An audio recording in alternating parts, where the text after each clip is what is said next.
Hello and welcome to Hint Plays Tabletop, where today we are going to be playing Advanced Dungeons & Dragons 2nd edition. So just to make a change, I, Fishy, will not only be your Games Master for this evening, but I can actually claim to be a Dungeon Master for a change, which doesn't happen often. I'm going to do something slightly different with regards to the players today, because we've got some new players coming into this campaign, and we've also got at least one new player just coming to the channel. But what I'm going to do, because the characters are going to be introduced in a staggered fashion as we get into the game, I'm going to have the players introduce themselves and their characters at the same time. So in a moment, after I have done the intro to the scenario, I will be getting Druttercup and Nightbites to remind us of who their characters are and introduce themselves, and then as we move on, the other players will come in gradually. So, where are we and why are we? Well, we're in Waterdeep, and I've got a bit of a spiel written for this, so I'm going to just run through it quickly to give you an idea of, if you haven't seen it, what happened in the first part of this campaign. It is the year of the Shield, the 1367th year by the reckoning of the Dalesmen, or the 335th year by the North reckoning. By the new-founded present reckoning, it is the 9th year after the world-changing time of troubles. After 2 days in the Stygian depth of Undermountain, a small party of would-be adventurers stagger into the autumn twilight on a small island near Waterdeep Harbour. They have faced danger, lost companions to dragon and treachery, fought smugglers, and now seek only to find a warm bed and a good meal. The ill-fated expedition, led by Merrilyn Gontil, Sebastian Orgil and Morin Craft, left behind them. They sail across to Waterdeep and go on their separate ways. Of Gontil and Craft they have no news beyond the certain knowledge that the expedition has been attacked while in the deeps. Of Sebastian and a handful of men-at-arms they have worse intelligence. The boat of which they travelled as part of the company made its way up the Sargath, was sunk by a spiteful dragon, and they were lost. Separated from the remaining expedition while scouting ahead, these fatigued adventurers met and survived the force building for an attack on Gontil's camp, evaded gargoyles in the ruins of a long-abandoned settlement, and used much of the treasure they'd acquired during an encounter with a carrion crawler to buy guidance to an exit from a renegade drow. At the entrance they met and combated smugglers, turning the single survivor to be their spy and having him deliver them to the harbour, whence they make their way up the... Thank you for that follow. And since I had forgotten quite how loud the follow alert was, I'll just start that sentence again. At the entrance, they meet and combat smugglers, turning the single survivor to be their spy and having him deliver them to the harbour, whence they make their way up Odd Street to an inn where Carps has stayed before.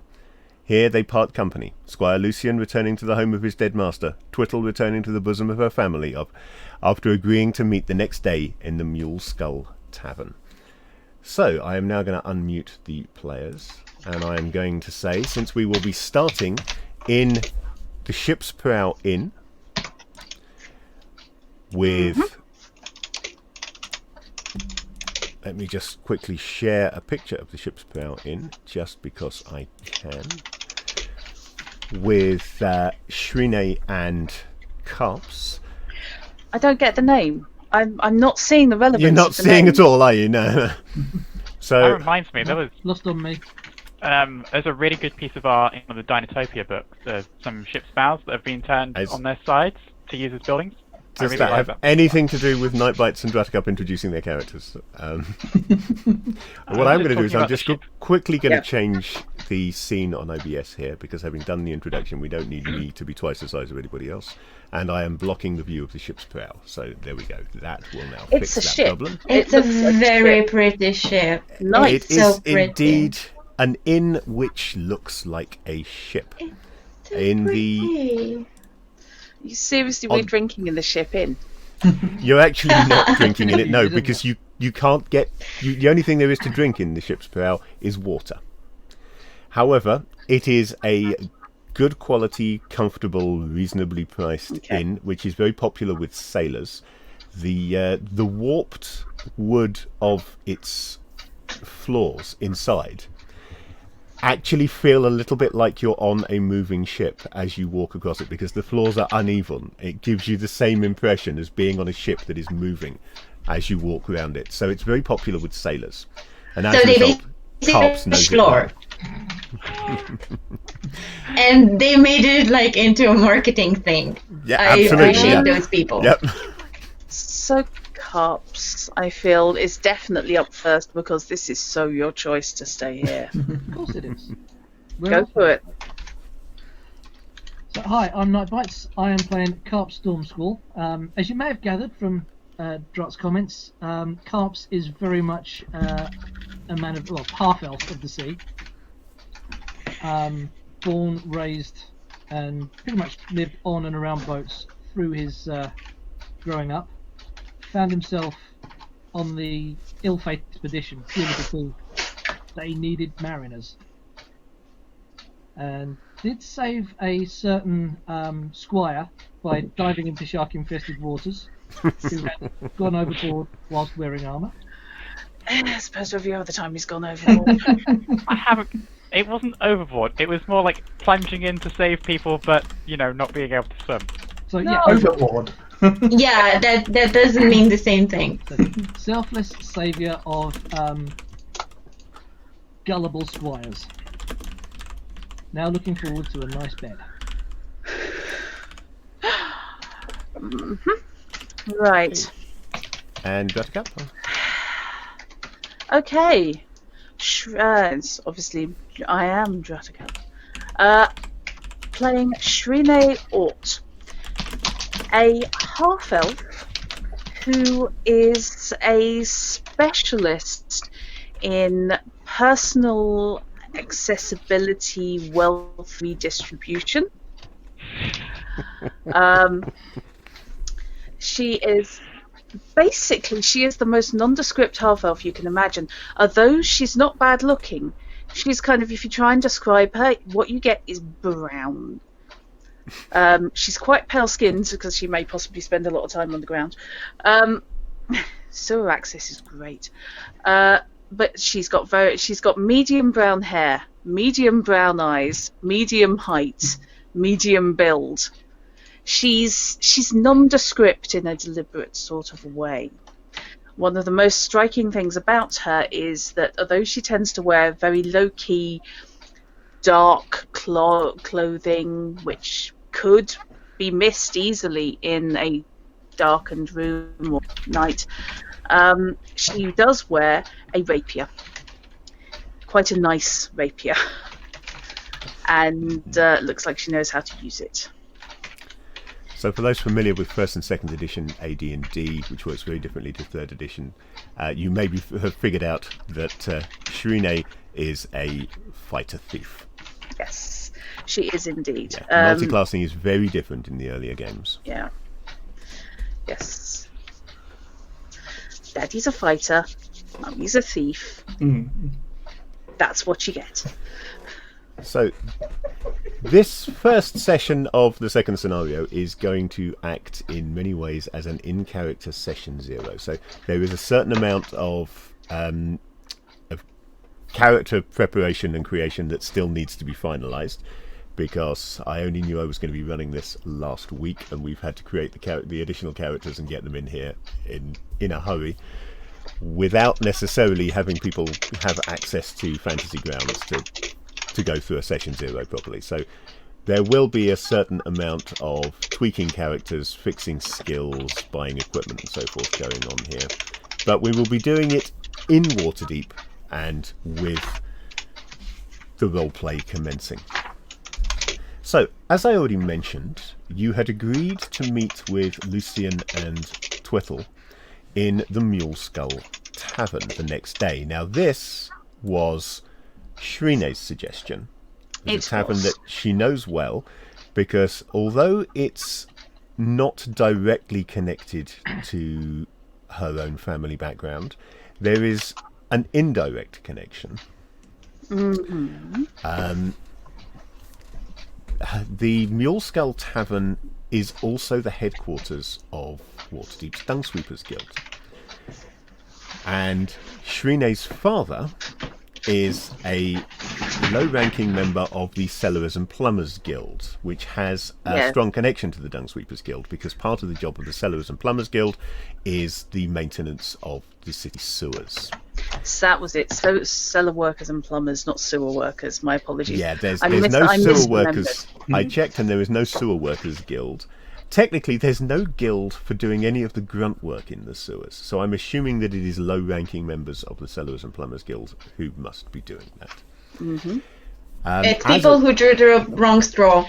Yeah. As a result, it's not even the short one; it's the wrong one. Yep. There is a certain amount of crossover between those two guilds, because although the Dung Sweepers Guild doesn't normally handle the sewers, good lord, it's all about the follows today. Thank you very much for all these. I know darn well that all of these follows are just following Anil and nothing to do with the rest of us, but that's fine. That's why we've got him here. He just brings the love. Are you saying Anil is basically the equivalent of that guitarist mounted on a pole in Mad Max with a flamethrower? Possibly. He is the banner we're carrying into battle here. I thought he was more just the D&D equivalent of a cat video. Oh my! I can post the cat video if we. Well, I mean, that's equal levels of precious, so yeah. So yeah, the Dung Sweepers Guild occasionally does have to do work in the sewers, because the city government maintains the right to force them to in times of emergency. So if the Cellars Guild isn't up to the task. As a result, there's a degree of crossover between the two guilds. They know each other reasonably well, and Shrine is quite familiar with the Mule Skull Tavern. She also knows that it's easy to find, not too expensive, and you're not going to get killed the moment you walk in through the front door.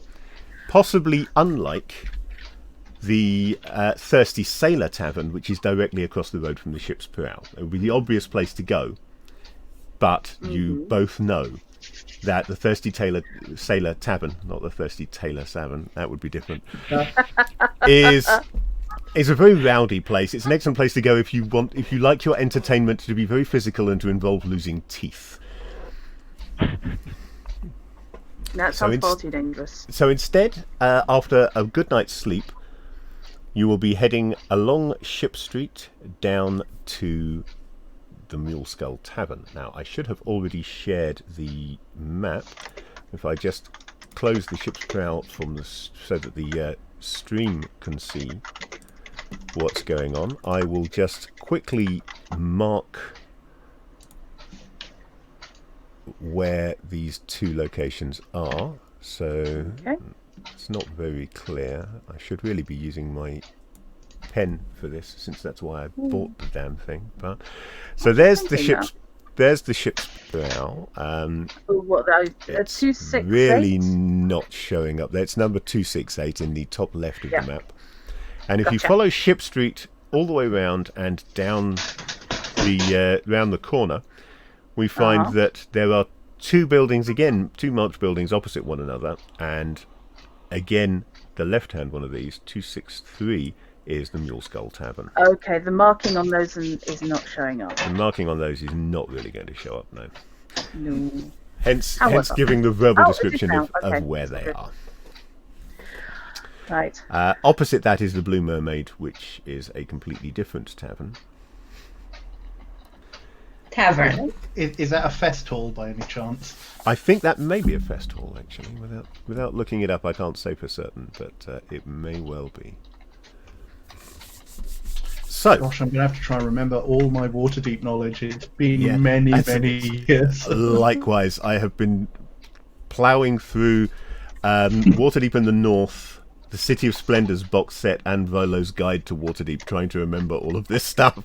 The maps here are taken from for those who are interested, taken from the Forgotten Realms City System, which was a very misleading title, because what the box set actually was just 10 extremely large maps of Waterdeep. I did once lay out the entire map in a room that we had emptied because we were redecorating, if I remember rightly, and it was the only time we could actually put the whole map out. It fills a whole room. It's huge. It really is. Was the map the wallpaper then? Yes. Temporarily, yes. Yeah, we actually had it up. It was in the living room at Heartham, wasn't it? It was in the cellar room at Hearthon, but yeah. Heartham, that was it, yeah. So Yes. what I've done is I have stitched together each of the 10 maps from Waterdeep, because in its digital form each of those maps is then chopped up into, I think, about 6 maps. I've stitched them all together so that we've got a complete map of Waterdeep at this kind of scale, which is pretty awesome and lets us see the entire city when we want to actually go anywhere. Whether I know what any of the buildings are is another matter. But at least we've got the whole thing to play with. I'm a bit concerned about Fillet Lane. I'm hoping that's to do with fish and nothing to do with what happens when you walk down Fillet Lane. I think we'll assume that that's to do with fish for the moment, yeah. Though in Waterdeep you can't be 100% sure. I mean, there are things like, I believe it's Three Daggers Alley, which was named for a murder committed there. Things like that. I'm slightly concerned about what looks like on my screen. Just adjacent to Fillet Lane, we have Slut Street and then Pearl Alley. Yes, that is perhaps slightly concerning, but we won't go there right now. No, let us not go there. This is a silly place. It's a silly place. Yeah. Oh, there's the Monty Python reference. You saying fish. I'm not sure if next to Pearl Alley is Small Street or Snail Street. That's Snail Street. Because that's so cute. I'm sorry. Just out of interest for those, again, who might be slightly concerned in this case and want to know, Pearl Alley is actually named for the Three Pearls nightclub, which is found in that alley. So it is a completely innocent name. Don't go there. Oh yeah, very innocent. Yeah. I mean, pearls are awesome. I agree. Every to see pearls getting undressed. Shrine and Cubs. Is there anything that Shrine and Carps are going to want to do before they head down to the Mule Skull Tavern the next morning for breakfast and to hopefully meet Lucian and Twittle? Right, yes, obviously we're going to meet Lucian and Twittle, mainly because Shrine is just terribly anxious about everybody and wants everyone to be okay, because they're all totally incapable of looking after themselves. And that's a fairly large entry into Shrine's personality. Quick spoiler here, Twittle will not be turning up. Yeah, so. I know. Unless she turns up, however, dismembered in 4 different streets, I think we're probably okay. No, I am not going to do that. Baru may want to come back and play again at a later date, so I'm not going to dismember her character. That would be mean. Yeah. Yes. Okay, so what I would like to do is, I was altogether far too visible when we were wandering around Undermountain, and I would like a nice dark hood with a mantle, ideally get a matching face mask, or at least some kind of handkerchief to go across the face. That would be brilliant. So I need to go somewhere that either sells clothes or sells dodgy stuff. Okay. I mean, you're in the ship. You're in the sailors' district. There's like fabric anywhere. Oh yeah. Well, I seem to recall that in the adventure, rather than the terrified running through various decrepit buildings hide from nasties. It wasn't terrified. Okay, it was terrified, but it wasn't running. It was hiding. Either lost or had disassembled for me one of my fishing nets. I believe I did have 2. I think I'm now down to 1. So that I'll be looking rings to a replace bell. that. Yes. Yeah, you did. Okay. So this is important stuff that obviously this shopping expedition is going to happen, but does it have to happen before breakfast, or are you going to head to the tavern first? I suppose it can happen after breakfast. Just sort of planning ahead, I mean, you can get breakfast at the ship's prow if you really want to, but literally all you can get there is, I believe it's bread and cheese. It may just be bread and water. Let me check. Yeah, bread and cheese. I was right. You can get some bread and cheese, but that is all they provide. Water and don't bread and necessarily- cheese, otherwise you're expected to go somewhere else, and the ship's prow is just for sleeping in. Just supply water. No. Wouldn't it be better It's very- if you it's go very get good supplies water. before you find Lucian, so that you can steal some of them instead of buy them? No, I don't steal from people who don't deserve it. And Oh. if you're a little market trader, you don't deserve it. No. Shrine's tactic is rich people's basements. Okay. That's how she goes into their houses. But There she are doesn't. rumours in Waterdeep that this is actually a fairly common activity among the Cellars Guild. But these are unfounded rumours that will be denied vehemently by any member of the Cellars Guild. Yep. Yeah, I definitely have never had access to my dad's maps. Ever. At all. So, yeah, let's see. How much cash have I got? Oh, not actually all that much. Okay. So, yeah, because we want a decent breakfast, because how do you set yourself up for a day otherwise? Absolutely most important meal of the day. Yep, Shrine is going to definitely insist to Carps that we go and get some food first, meet the others, check Lucian's okay, check Lucian hasn't started a war. Not necessarily. I'm only going to report something. Exactly. You might have started a war. Okay, so the Mule Skull Tavern then is a 2-story wooden building. It's not the best building in the world, as you would expect in this part of Dock Ward. Was hastily thrown up when they needed a building, and eventually became a tavern.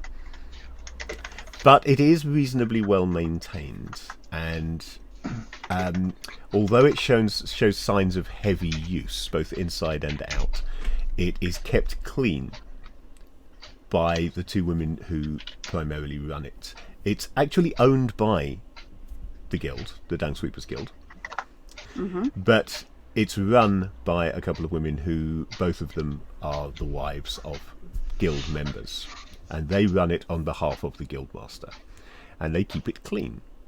So it's a quiet little place that not many people tend to go to, partly because its patrons quite often are a little bit on the ripe side, especially if they've just popped in for a drink in the middle of a shift or at the end of a shift. So it's slightly surprising to you when you enter the Mule Skull this morning and find the place is actually packed. One of the women bustles up to you as you come in through the door, and greets you warmly, obviously recognising Shrine, not necessarily by name, but knowing your face. I'm very sorry. We're very full today. I can seat you, but I'm afraid you'll have to share a table.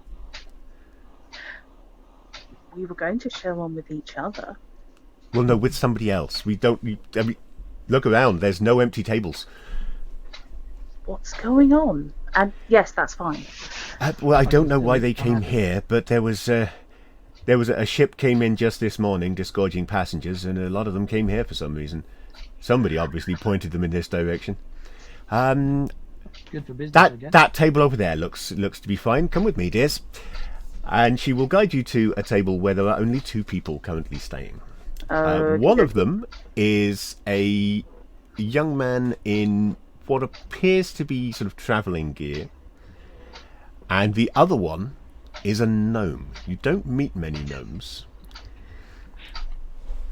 The young man has a slightly worn expression on his face, which you suspect to be due to the fact that as you approach, you're not sure when the gnome is breathing. He is holding forth about something and doesn't appear to be breathing in at any stage. So, Shard Angel and Alexia, if you would now like to introduce yourselves and your characters to us. Oh my. Okay, one of you. And I hope I didn't mess the introductory descriptions up too much. It's wonderful. Shard, you go first? Sure. Just to be clear, gnomes are the same range of height as the rest of D&D, correct? About 3 to 3.5 foot tall. Yeah. So, Knobwobble, Oh, there's someone who's regretting his life choices on the name of his son. nope. Don't. Knobwobble Sparkle Spout. Pardon? I didn't know the spout was there as well. They're a gnome. They have gnome names.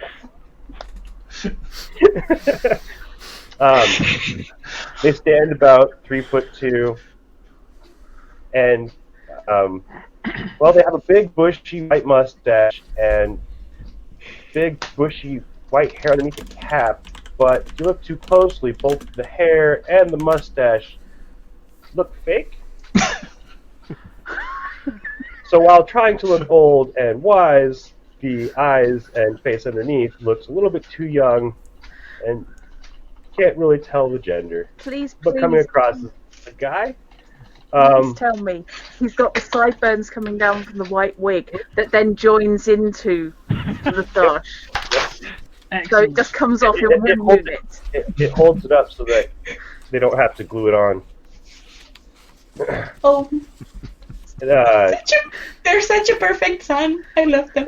They've got a backpack and a short cloak, and hanging off their belt is what looks like a basic oil lamp, except it's filled with a bright red fluid and sealed. And there's a little hummingbird buzzing around it. In it or next to it? Around it. Oh, okay. Hummingbird or... It's a familiar, but it's an actual hummingbird, so...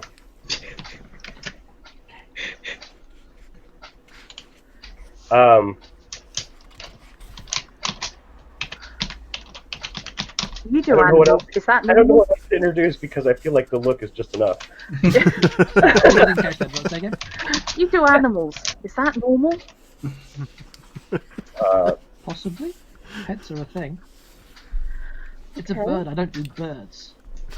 If it doesn't swim, he doesn't really know. It doesn't hold still long enough. Seagulls, albatross, maybe, but that's tiny. Now I want to see a hummingbird-sized seagull. Oh, At least you don't want to see an albatross-sized seagull. how No, about I don't want to see an albatross size? albatross-sized hummingbird, frankly. Although a hummingbird-sized albatross would be interesting.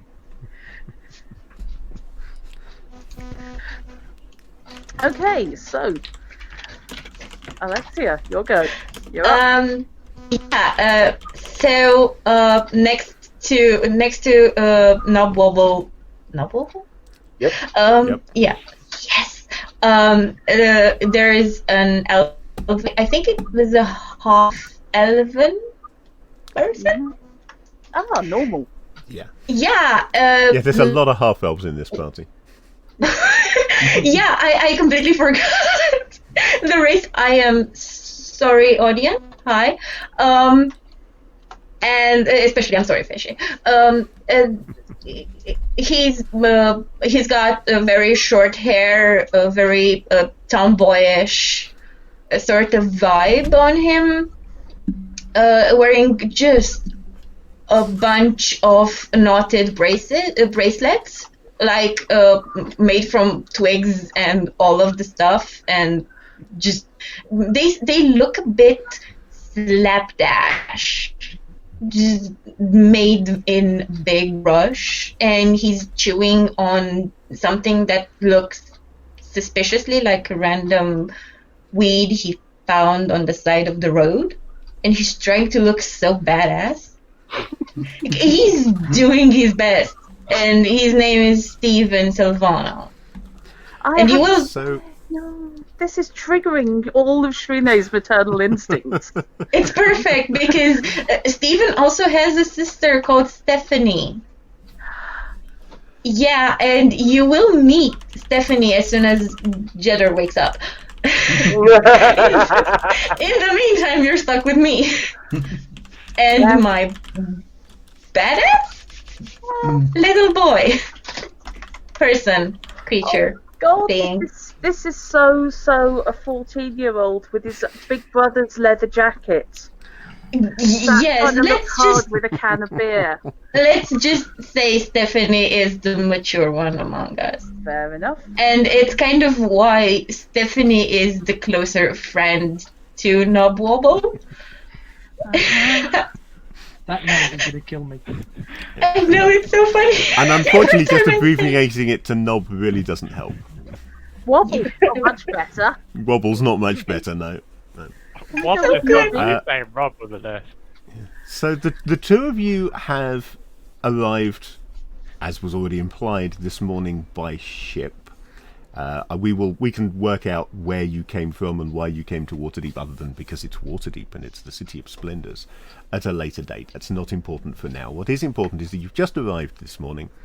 You've come off the ship, and along with a few other passengers from that ship, you have been guided to the Mule Skull Tavern. And you're here having a spot of breakfast.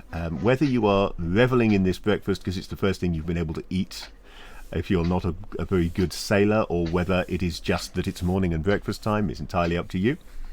And as you are having your breakfast, the one of the innkeeps brings across to you these two half-elves, one of whom is clearly a sailor from his garb and appearance, and the other one of whom is not.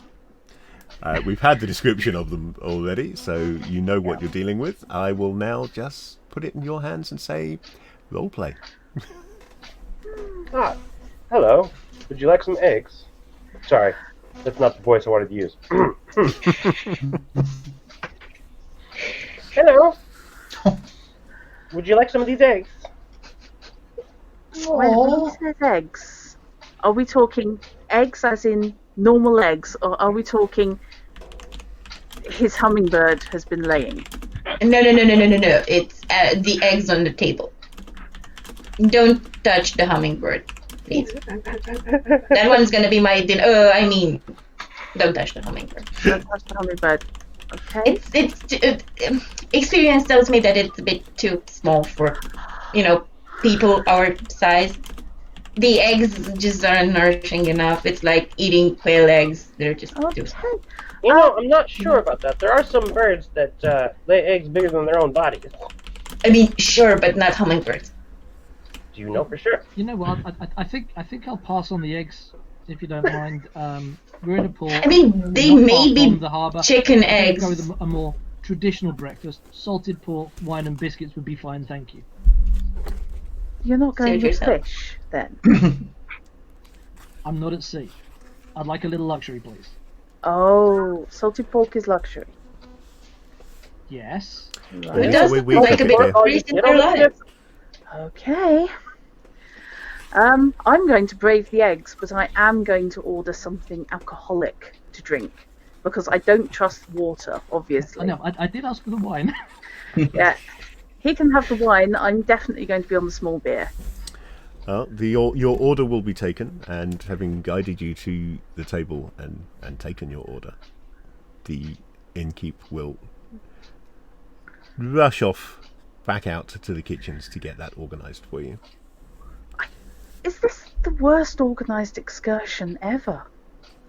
Did you pay for a tour of the town when you arrived? I'm just wondering why every single person in the world is in this inn, and also why I can't put my back to a wall because it's too damn crowded.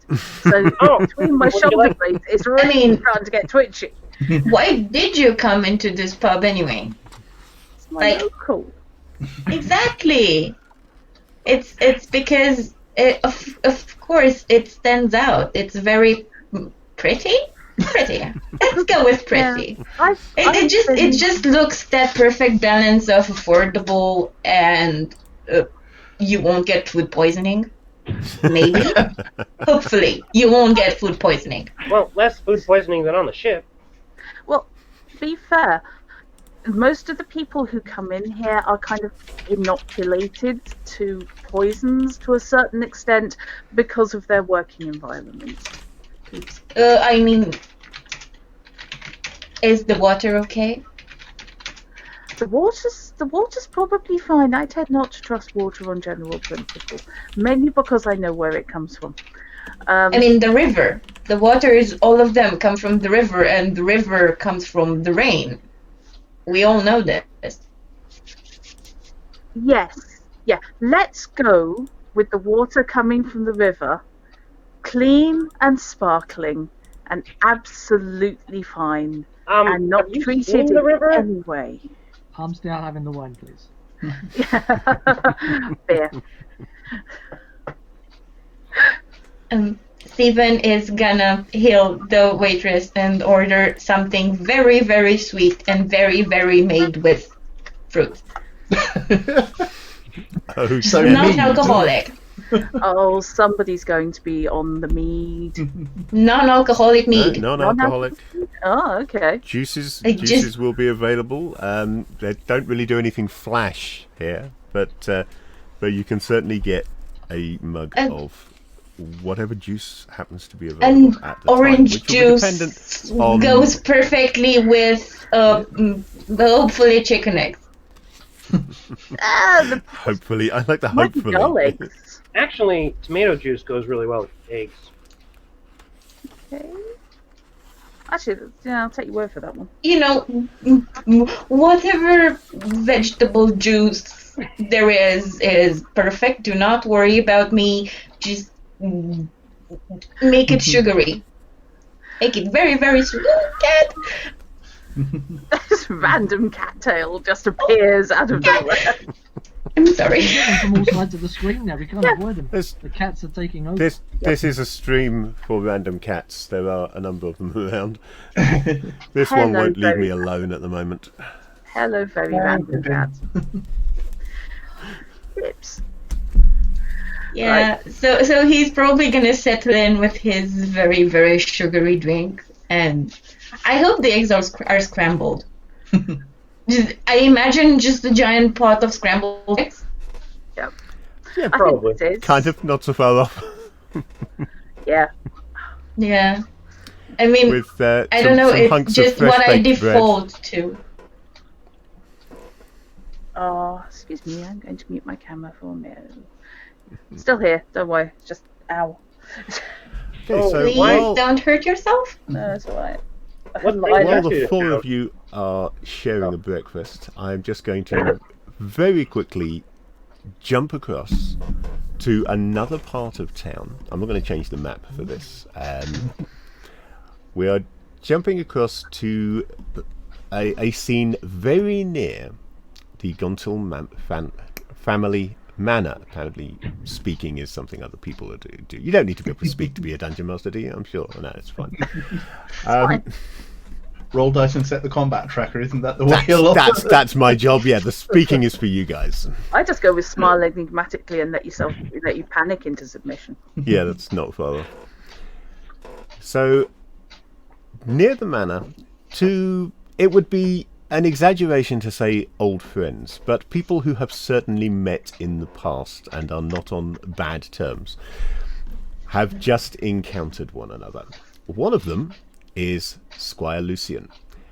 Lucian is not in a very good mood this morning, partly because he has just delivered the news of the probable death of a member of the family to the family, and the definite death of his master, Sebastian, who, as a result of which, he's now homeless and out of a job.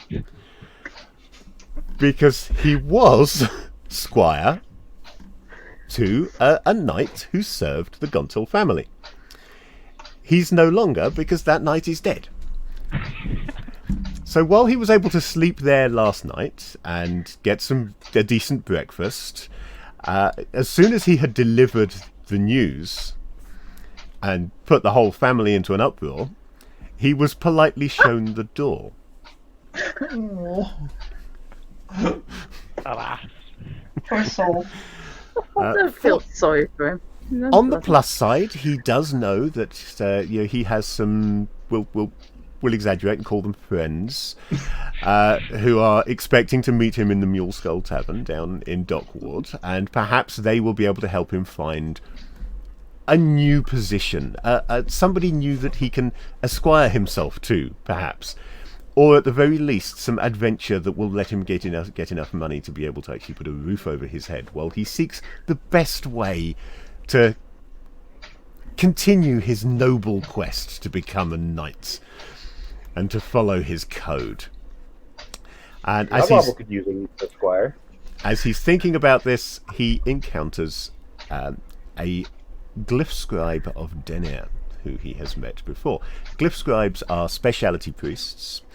So in 2nd edition, while you did have clerics as per the various other editions, they also introduced this idea of speciality priests, which are... The example they gave in the rulebook was the druid. That was the only fully fledged speciality priest that we initially had. But then with the Forgotten Realms, we have got speciality priests for all of the different religions, and they all have their own abilities and specialities, and they're good at different things. Some of them can turn undead, some of them can't, some of them have less magic or more magic, and most of them have some kind of special abilities. In the case of the Glyph Scribes of Denair, one of the things they can do is they can speak almost any language. So this meant that Onzer, if I'm pronouncing the name correctly, was used frequently as a translator around this part of town and by the Gontil family, and through this he had encountered Lucian. He himself has a weighty matter pressing upon his mind at this time, and seeing a friendly face who he knows is of an adventuresome nature and reasonably handy with both a sword and perhaps with his wits, this might be an exaggeration again, decides to approach Lucian and seek some help. So if the two of you would like to introduce yourselves and your characters, please, shall we start with Robinson? Do you want to introduce yourself and Lucian? Okay. I'm obviously Robinson because I'm now speaking. It's a clue. Lucian, as introduced by Hushi, is a squire, or former squire should be said now, but he is a cavalier in terms of gameplay. And does he have a horse anymore? Yes, he has a horse. He is a cavalier. He absolutely has a horse. This is one of the things. He's come back here and he's been turned out onto the street with his horse because he's now got his horse back. So the horse wasn't repossessed? No, the horse was not repossessed. I still have the horse. Yeah. As a cavalier, you're required to have the horse. It's in the rules. Pay for it as well. You've got to pay for its upkeep, certainly. Oh god. And if you lose it, you've got to replace it. Okay. Sell it for lots of money. He's a bog standard human, which is supposedly rare in this group. Yeah. And relatively well built, given his, favor of wearing heavier armors and large shields, but doesn't like to think of himself as someone who's more of a defensive nature. I forgot whether I gave him blonde hair in the end. I think I gave him blonde hair because he's going for the sort of generic storybook hero type feel for himself and likes to present himself as such. He has so joined the wrong queue. It's because he's human. And is now in a shady group by matter of circumstances beyond his control. Where did you get shady group from? We are not shady. No, Lucian wasn't conscious for long enough to determine whether or not they're shady or not. Unfortunately, even when paralysed, he could still hear us, it turned out. Yes, he could. Yeah, oops. I'm going to have to hence move why my the cat. notes section on this character sheet says distrust. A big list of everyone's players. Oh, mate, I set this allayed to save your lives. Come on, that's got to earn some trust. Okay. So, yes. Quick question, Fishy, before I introduce myself. Yes. What season are we in? Right, we are autumn. In fact, if I just bring up the calendar and remind myself, I can tell you the exact date, which is the 17th of Marpanoth. Okay. So that will mean nothing to anybody unless you really know the realms very well. Autumnish is fine. So Anja, or Anja Starova, is a human, another bog standard human, but he hails from the southern country of Amn, in particular the caravan city of Crimor. Amn is a nation of merchants primarily, and he has grown up in and around money. His father was a caravaneer. Well, his father was in charge of a inn and a trading hub. So lots of caravans have passed through, which is why he has grown up intimately familiar with peoples of various nations, and discovered as a young age a fondness for the languages thereof. So he ended up in the service of Denier, the god of literature, literature, art, communications, and so forth.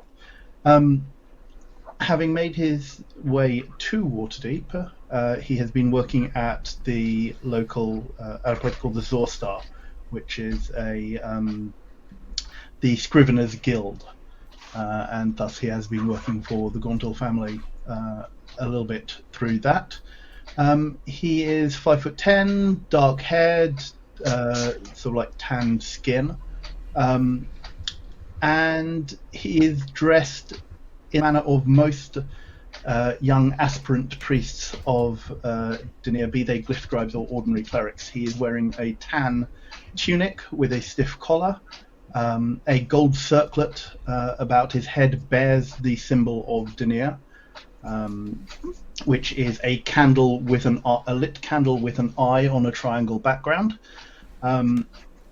He is also wearing the very impractical swirl cloak that is favoured by priests. This being autumn, it is very swirly around him, and it is black and white diagonal striped.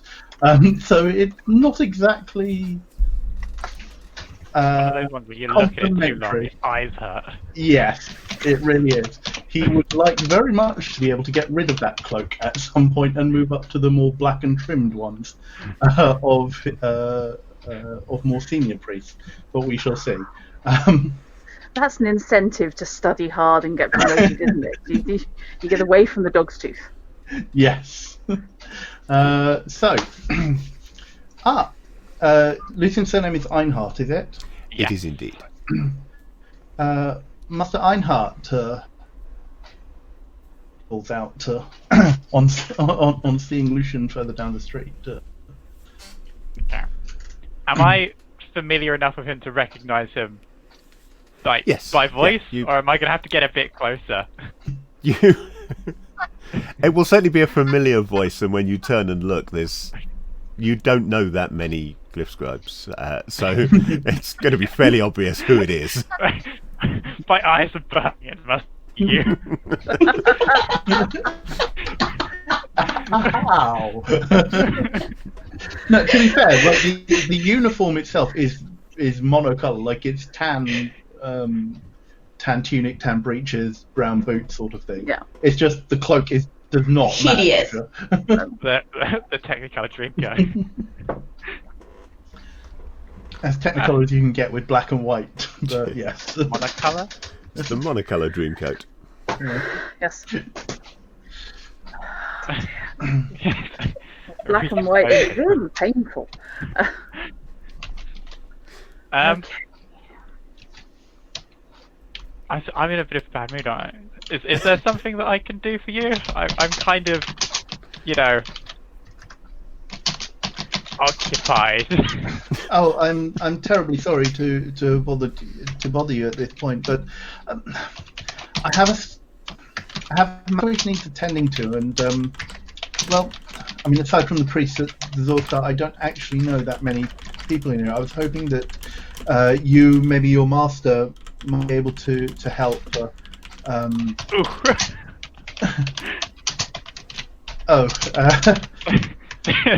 Sorry, have I come at a bad time? Well, the master won't be available anymore, to put it lightly. Oh. He met an unfortunate end rather recently. However, it would be more than agreeable for me to assist you in his place, since I can't turn you down after such a desperate plea for assistance. Andre, Andre like has this faint look of like surprise. He just cycled back through what he said, and wonders if it came across as that desperate. But okay. Christian always considers that somebody's in need. I think it's possibly everyone who talks to him just if he's their last resort. He's in a bit of a bad one of way the few right people now. I can talk to translates to "I need your help. You're the only one I can ask."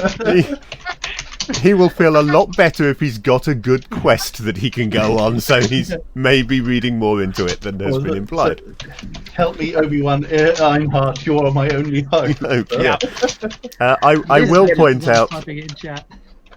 I will point out right now, though, I'm going to introduce a house rule, which we did use in the first scenario, so I'm going to continue using it in this one, which is a system of brownie point dice. So when people do things that I like, such as some good roleplay and immediately raising the subject of the dead master, I give out brownie point dice. These are given not to individual players, but to the party as a whole. So at the moment you have got 1d4 brownie point die added. Any party member can use that die to add to pretty much any roll at some time that they need it. But because they are given out to the whole group, there is essentially a right of veto on this. If everybody is fine with it, then you just go ahead and roll the dice. If not, then there is a system whereby basically we just take a vote to see whether you're allowed to use it. So far, since I've started using this system, it's never gone to a vote. It's always just been agreed between the players. It seems to work absolutely fine that way, but if it comes to it, then there is a vote system. We may have actually had some brownie points left over at the end of the last scenario. I'm not sure. I'll have to go back and check the video to be sure, because it was quite a while ago. But if so, I will add them to the D4 that you've got at the moment. But you have just got one. Because otherwise, we burned through them trying not to die horribly. I think we were pretty much out by the time we got out of the situation. I have a feeling you used some on the climb up the very long ladder. I don't think it was a climb but whether you used all of them, I'm not sure. Well, maybe the dangling to get across the top of the very long ladder. Fine, I stopped dreaming about that after a couple of weeks. It's all good. It's no problem.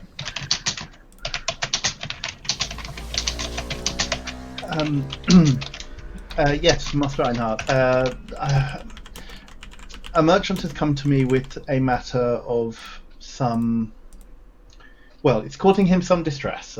I am not equipped myself to deal with it. I was hoping that you might be able to assist me, maybe some companions as well. Hopefully it shouldn't take too long. There's a goodly reward in it as well. He's fairly well off. What kind of trouble are you speaking of? Because I don't have that many companions, but there are a few people I know, have met recently that might be able to assist in certain types of issues, though I don't really recommend them that much. On character grounds, you can attest to their ability. That's... Okay.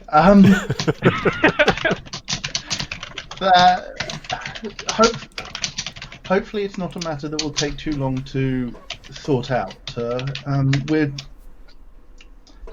This merchant wants us to try and separate two young lovers because he fears that his daughter has fallen in with company of ill repute and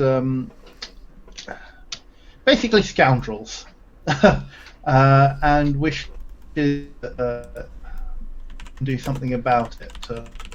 I'm not really sure why he came to me, but here we are. There is apparently a sizable amount of coin, at least for the church and anybody who can help resolve this matter. So if you, or you and any companion would be able to assist, I would be most grateful. Can we all just, like, take a moment to appreciate the guts pose that must be going on in Lucian's head as he gets to save a damsel in distress? Suddenly the day's turning around, isn't it? Are you sure Lucian doesn't have any language skills? Because that was an amazing bit of translation. Yeah, he reads between the lines. He can get an entire novel in there. Perhaps I should induct him into the Church of Denier as well for that. Maybe. I see. If this is a matter of the heart, then I certainly know someone who's pretty good with their words and should be able to convince them. And it just so happens I was supposed to meet them today. Would you care to accompany me? Certainly. That is rather fortuitous. As luck and the script would have it.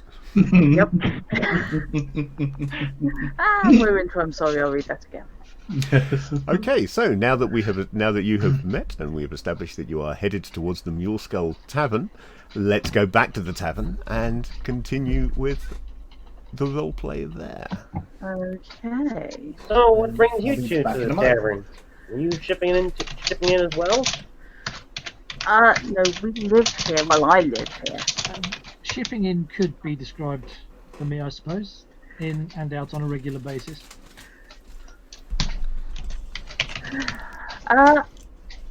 Well, yes, I suppose I'm the local. So, what are you lot here to see? Here, enjoy my deflection. Wait. What did you ask? Just wondering what you were here to see. I mean, presumably you're here to see the City of Splendors. So, anything in particular catching your fancy? I came to observe and look at the various infrastructure and design more efficient and appropriate equipment.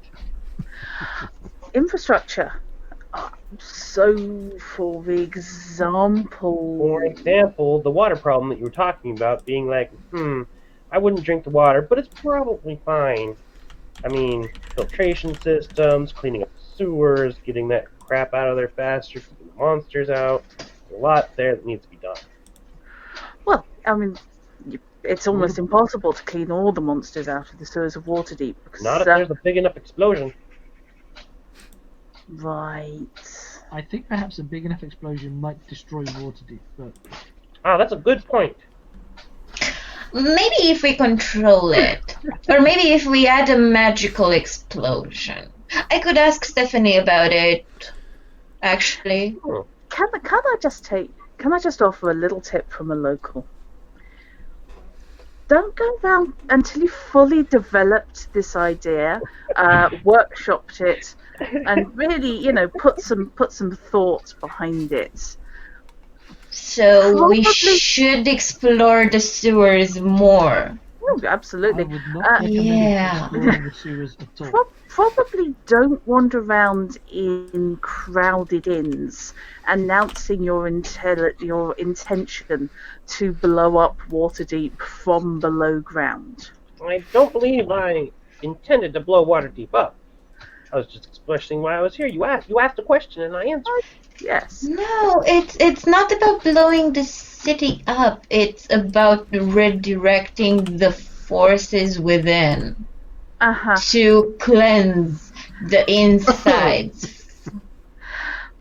Yeah, he's been... It's about, maybe it's not going to be a fiery explosion. Maybe it's going to be an explosion of the magical sword. Or maybe it's going to be a vine. You're not helping yourself. Oh, well, one's going to try. Makes mental note. I know I'm not desperately on speaking terms with Dad at the moment, but might want to drop this in his direction, as if he sees something. I believe that Nobwobble has some very good ideas, even though maybe right now they're very refined. But we need dreamers to solve major issues. If we start by just taking no as the default answer, by saying, oh no, the sewers cannot be cleaned up, then we will never clean them up. And I then have to ask you one thing that crosses my mind. What if you manage to succeed in these enhancements, whatever you call them? What happens to the people who are employed doing that at the moment? Oh, they would have to be removed to help facilitate cleaning it out. And then? And then they can go back to work, maintaining the equipment that maintains the system after I set it up. Yeah, basically they will not lose their jobs because their jobs will still be there. They will just change their job description.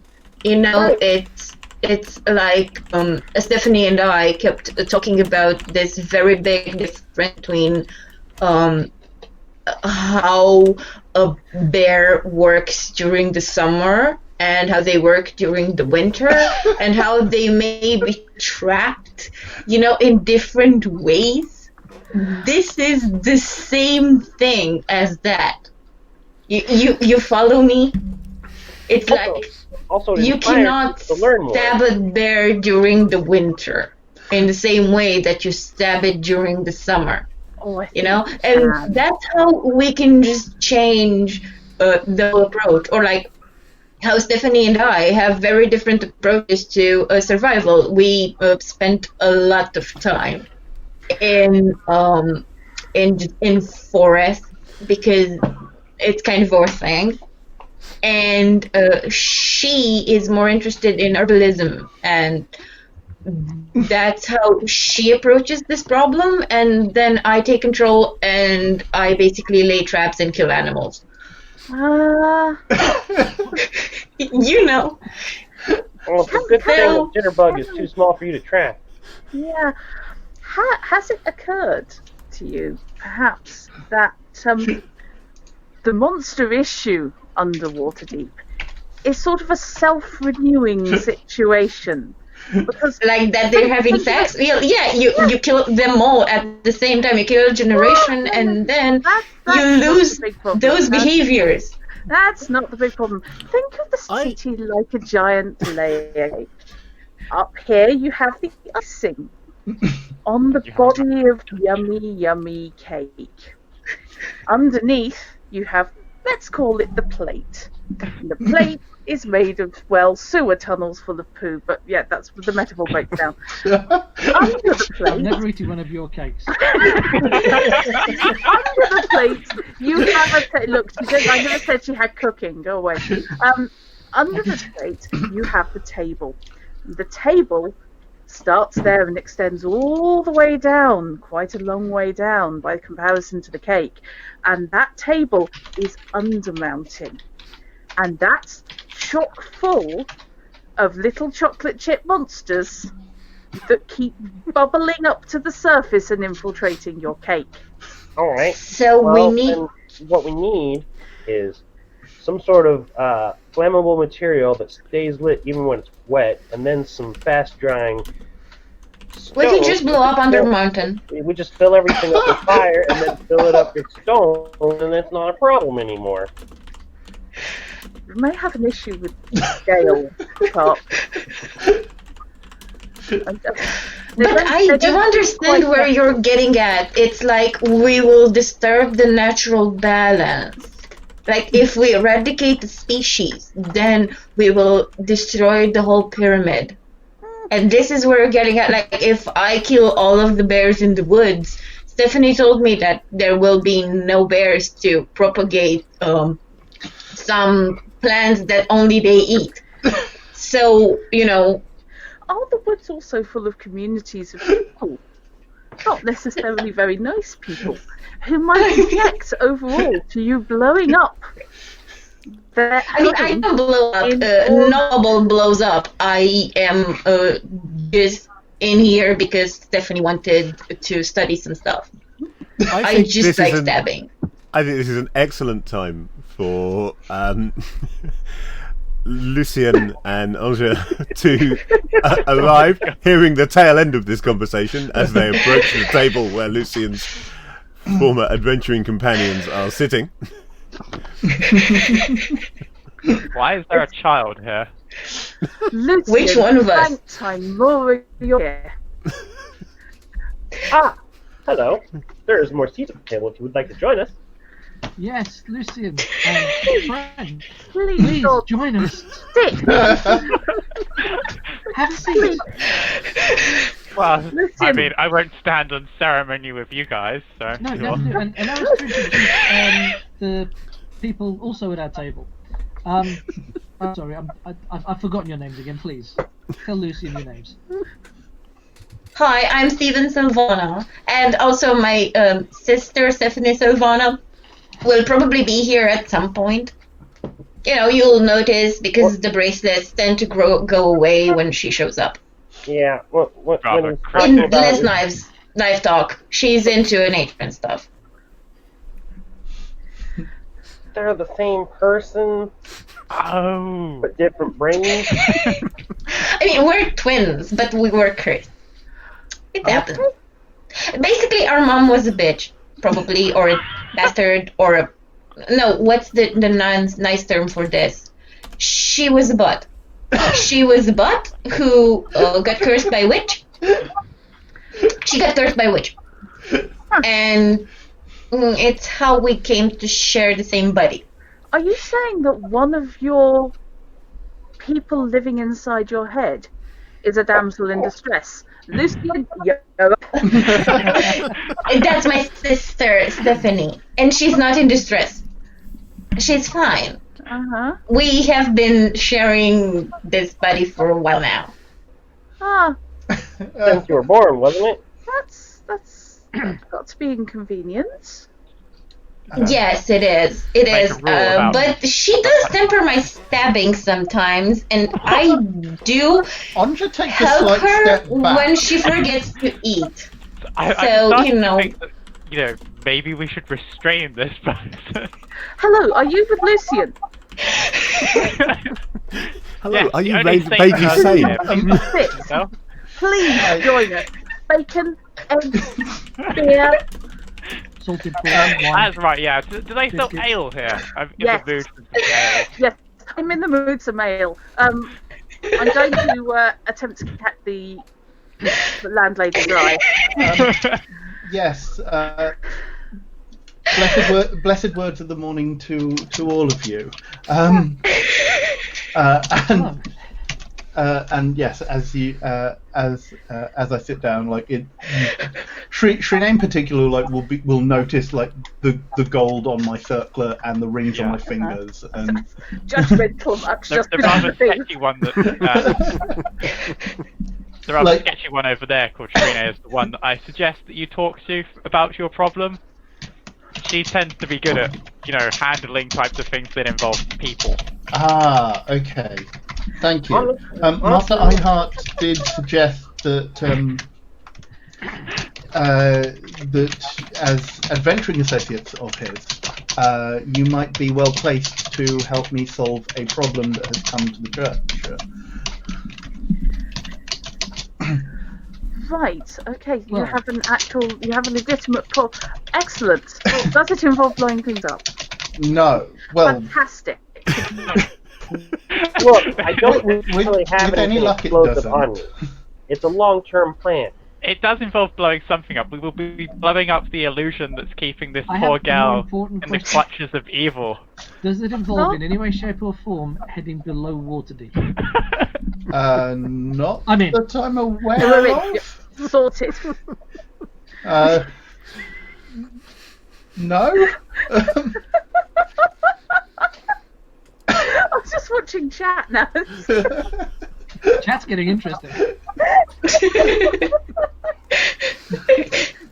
Oh god, okay.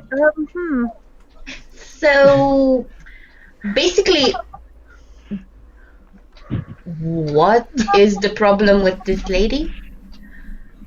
Yes, please, we're interested. Noting now, he actually Andra looks more composed and addresses the whole table, assuming everyone else is also an associate of Lucian's, which It's an obvious assumption. Oh, is this like the incorrect judgment of character? Oh, they're good friends with the lawful good character. That's fun.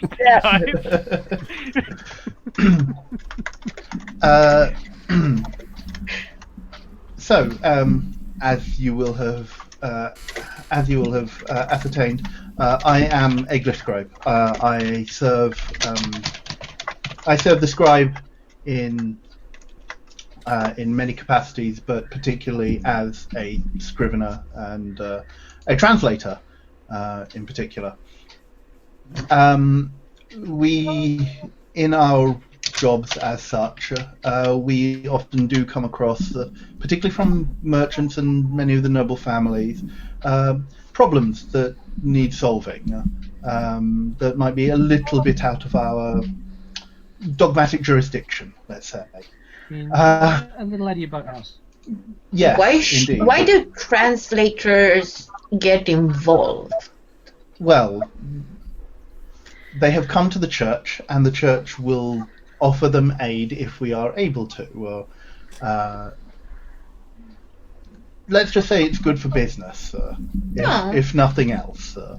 Also, you're helping them because you're nice and they can just... That's so cute. Let's go with that. Yeah, definitely. Let's go with that being an altruistic reason. Fish, do we need knowledge? Do we need the non-weapon proficiency for religion to be able to know any details about Denier? Right, you can make a roll if you wish. Normally, there is a religion non-weapon proficiency, but what you can do if you don't have a non-weapon proficiency, but it's not unreasonable that you might have picked up a few bits and pieces about religion. No. Then what you can do is you can make a roll on half the normal value of the religion non-weapon proficiency. So it's normally based on your wisdom. So you would be rolling against half of your wisdom, which I believe in Shrine's case is not the ideal thing to be rolling on. Oh, shut up! Just because she's only got. She's got a 5 chance. It's fine. Oh, look at that! So close. I Now, need 5. Oh, there you go. I didn't see it. just Darn. Both so close, but... just to cover how brownie point dice will interact with non-weapon proficiency checks. Obviously, you don't want to add dice to the die roll on something like this.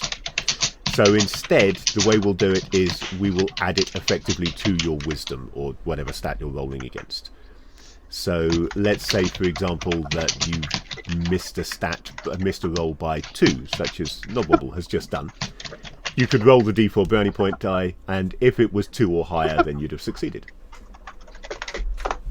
You've currently got 2 brownie point dice, by the way. I'm being a little bit mean. There has been a lot of entertaining roleplay here, but there's a limit to how often I'm willing to give out a brownie point die, or you'll just have all of them all the time. Also, I noticed something on my character sheet that I didn't notice before. I should have 10 strength and 12 wisdom, not 12 strength and 10 wisdom. I made the roll by 1. I'd still have failed the roll. I kind of made it by 3. Oh, wow. Okay, I'm 2.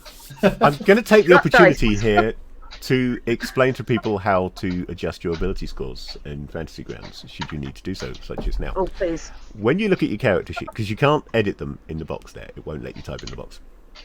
When you look at your character sheet, on the heading above the ability scores, there is a little cog. Anywhere you see one of those, that little cog will bring you up a dialogue that usually lets you set whatever values are being used within that area. So in this case, that brings up your ability scores, and you can just adjust your base scores or add a modifier. So for example, if you're temporarily under the effect of a spell, Fantasy Grounds has ways of doing it automatically, but should you be ignoring that, or we be ignoring that, and just want to apply a modifier to one of your stats temporarily, we could just bring up that little dialogue there, add in the modifier, and it would add it to your total stat, and everything would recalculate. Right. Okay. That's cool. In some cases, people may have a second value listed in the mod base. That's where I've put in the values for things like racial modifiers. So the gnome gets a modifier to intelligence, for example, and I bunged that in there. Whether that's how we're meant to use it, I don't know, but that seemed to be a reasonable way of doing it, so I did. Fair. Because the gnome gets a minus to wisdom. It's a plus to intelligence and minus to wisdom, right? Oh, that's That safe. sounds right. Definitely a plus to intelligence, and you got a minus to something. Let me just double check. Because in the mod base, it's set to 10, and I can't change that because you have to change that. Yeah. Whoops. Yeah, plus 1 intelligence, minus 1 wisdom. So I'd end up with a total of 11. So you should have an 11 wisdom. Ta-da! Okay.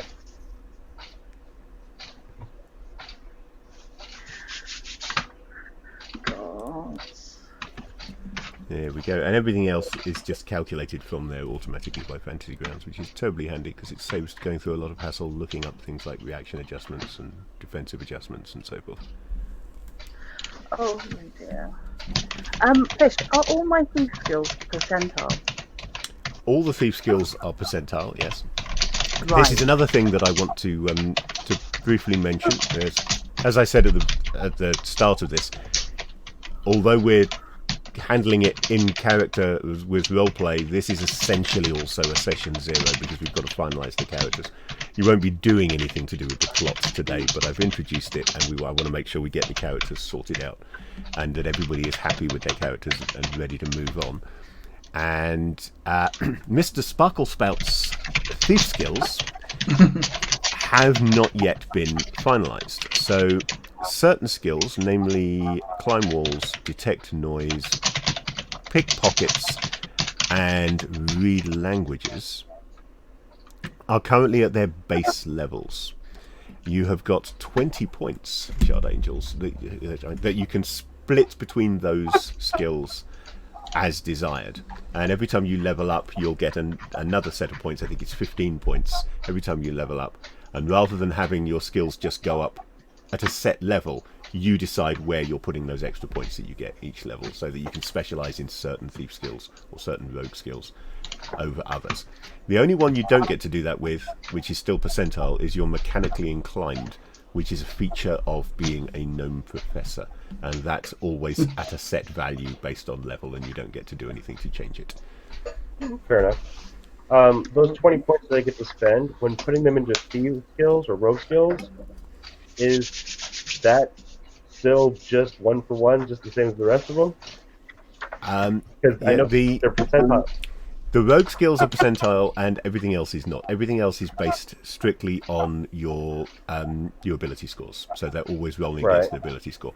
The rogue skills are not; they're a percentile value, so it's only those ones that you get to put the points into. I see. And these points are just spread. Each point is 1%, and you just spread it around. So if you want to specialise in detecting noise, for example, then you can put a bunch of points into detect noise. I'll just double check, because it has been a while, whether or not there is a limit to where you can put them, or whether you really could just put all 20 into detect noise.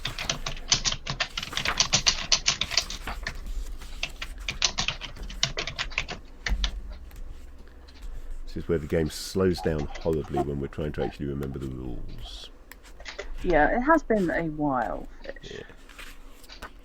Yeah, well, I mean, 3rd edition came out in 2000, so 3rd edition is now 20. Yep, 3rd edition is now 20 years old.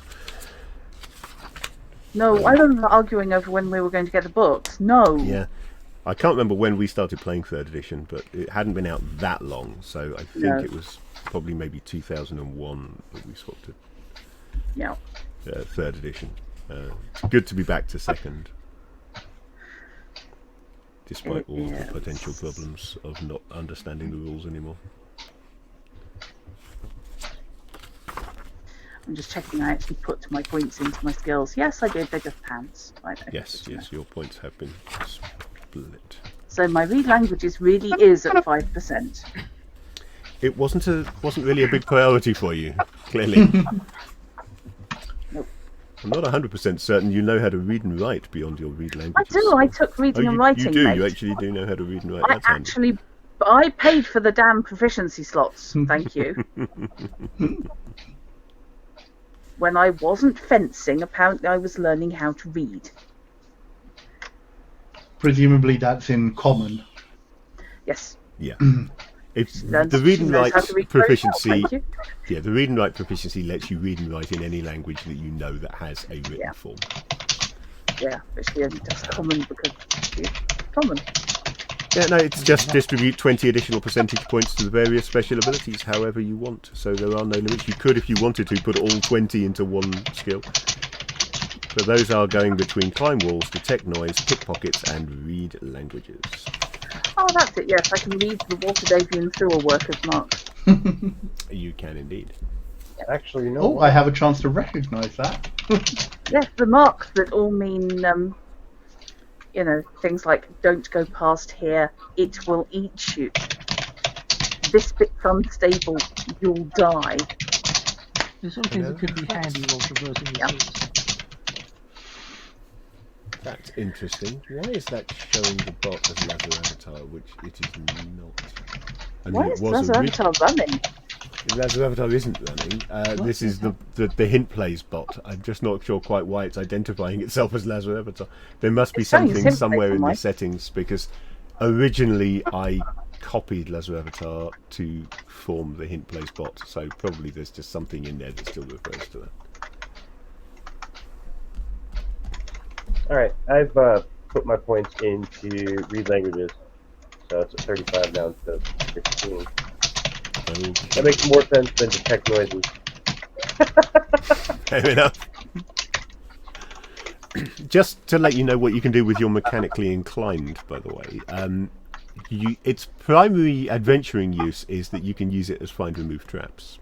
Mhm. But the reason it has a different name is you can also use it to perform other tasks regarding mechanical devices that find remove traps can't do. So that would let you start hacking with somebody else's devices and causing all kinds of fun with them in ways that find remove traps doesn't let you. Were you basically trying to avoid the use of the term MacGyver there? I was trying to avoid the use of the term MacGyver. Hey, I MacGyvered this oil lamp into a bird feeder. It's going to become like an in-party joke. Oh, he's knob wobbling again. No, he is never ever going to be described as knob wobbling. Not if we don't want to get banned by Twitch. It is now a verb. It is a verb to knob wobble. No. Yeah. No. That is so much worse in an English vernacular. Just no. I don't understand what the issue is here. That is the new series rather than. Yes. Oh God. Oh, I am going to enjoy this campaign. So. Is that enjoy in inverted commas? No, I think Yeah, you possibly. genuinely enjoy it. There may be multiple meanings to the word enjoy in this. Yeah. Fish, no. Fish, why do you hate me so? Hey, it's nothing to do with me. As DM, I have done almost nothing here. This is I know. player driven. You allow this behavior. You do. You're a Yes, I facilitator. do. I'm probably an enabler. Yeah. Yeah. Absolutely, damn it, Jim. Okay. So from here on in this session, I'm going to leave things slightly in the hands of the players in terms of how this is going to run, because I do want to go through and make sure that all the characters have been properly finalised. For example, Stephen's non-weapon proficiencies might need tweaking, because I created the non-weapon proficiencies for Stephanie and then found out that we had the other character playing in this session. So if there are any proficiencies there, Alexia, that you feel are No, they're not actually perfect because Yep. I mean, I can fish, I can do stuff, and I can, read and write because I'm cool. still a wizard, Mhm. Cool. in spite of my stabby ways. Oh, good. That's another one that can Actually- blow things up. On the subject of wizards, don't know that actually, yet. I will not blow things up. I will stab them. let's quickly address. Maybe Stephanie will. I'm not sure about her, but if my sister does a thing, that doesn't mean that I will do it. We're different siblings. Let's Okay. briefly cover mechanically how wizards work in this edition, and indeed in Fantasy Grounds. Because wizards got much easier to play in later editions. In first and second edition, they're pretty damn hardcore. A standard wizard has one spell per day, and that spell must be decided at the start of the day. It has to be prepared, that one specific spell, in advance. It's not like 5th edition where you prepare a list of spells and then can cast any combination of those with the number of spell slots you've got. You prepare that spell. So if you've prepared Burning Hands, say, that is the only spell you can cast today. It does not matter what situation you meet. If there is no situation where Burning Hands will help, you just can't do any magic that day. That applies for wizards and bards, because bards cast wizard spells in 2nd edition. They are not spontaneous casters, and they don't have their own spell list like they do from 3rd edition onwards. Instead, bards are just jack of all trades. They pick up a bit here, a bit of knowledge here, and a bit of knowledge there, and along the way somewhere they've learnt a little bit of magic, so they can cast some wizard spells. They're almost like a multi-class character rolled into a single class. And in Fantasy Does that mean Grounds, that I'm a multi-class character? you are then? effectively a multi-class character, yes. When you reach 2nd level as a bard, that's when you get your first bard spell. And the way that will work is simply that you get an extra spell slot per day from your wizard spells. So being a bard and a wizard at the same time means that you'll progress more slowly than you would just as a wizard, but you'll get more magic than you would as a wizard combined with any other class. So on the character sheet, on the actions tab on the character sheet, there are 2 little sub-tabs, one labelled weapons, which is usually defaults to, and one labelled powers. And in powers, you can find your spells. For the arcane casters, I've put in the spells that you know. Those are all the spells in your spellbook and the spells that you're currently capable of preparing.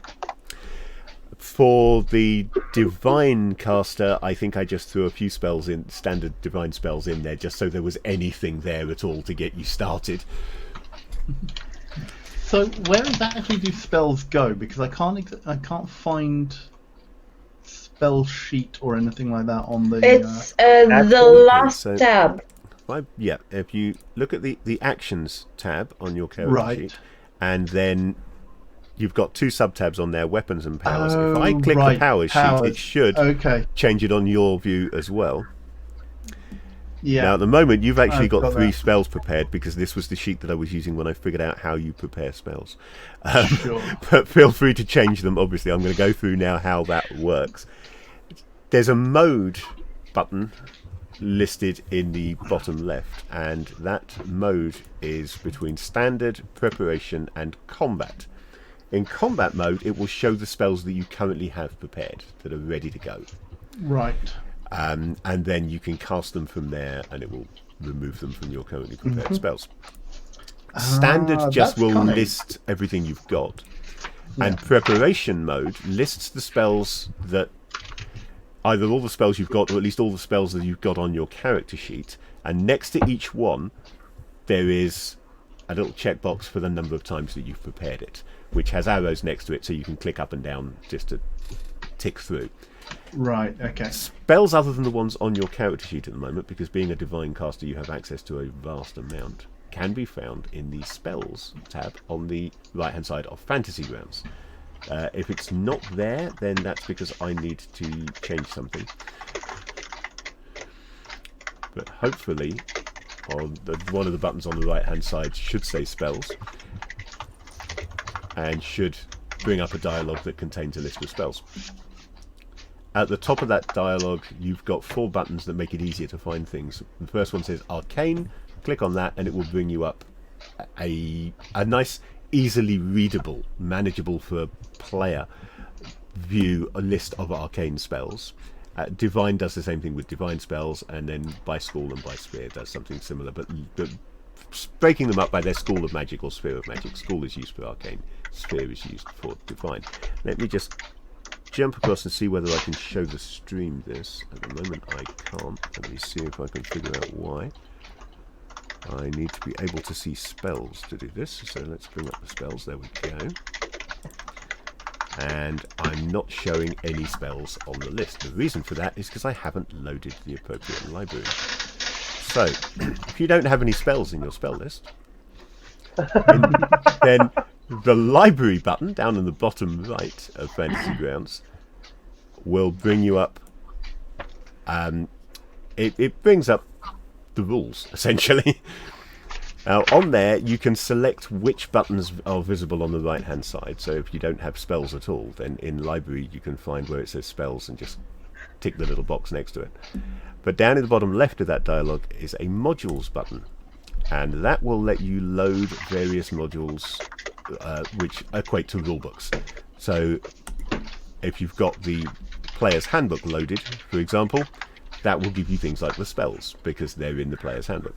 Similarly, Faiths and Avatars would be a useful one to have loaded if you happen to be a Glyph scribe of Denair, because it's the book that contains those rules. And things like the Complete Wizard's Handbook, Complete Thief's Handbook, and so forth include additional rules relating to, mostly to that particular type of, that particular class, but with a certain degree of crossover. So, for example, when non-weapon proficiencies are introduced in one of those books, having that module loaded will let you get access to that non-weapon proficiency. So, with those loaded, then, in theory, if I bring up spells, it should actually show me some spells. And there we go. Now we've got some spells. Ta-da! So this is all stuff that obviously would have been better to go through off-stream in a session 0, but we didn't have time to do a session 0. So we're combining it with this first session of the scenario.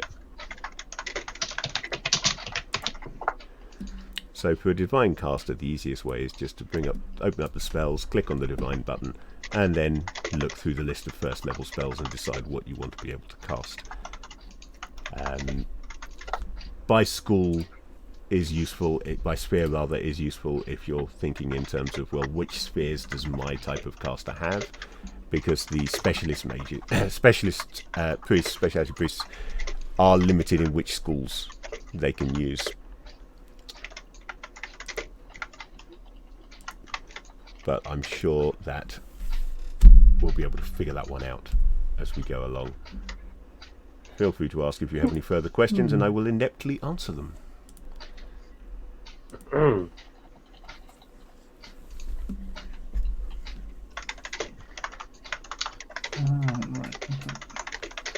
Ooh, hello.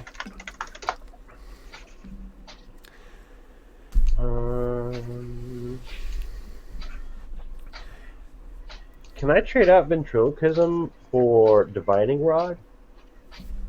I don't, off the top of my head, see a good reason why not, but let me just check. It's divination level 1. Let me quickly check what you're allowed to cast.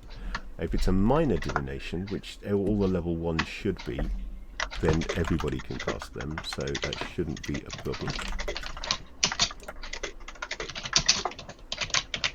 I just can't cast big explodey things.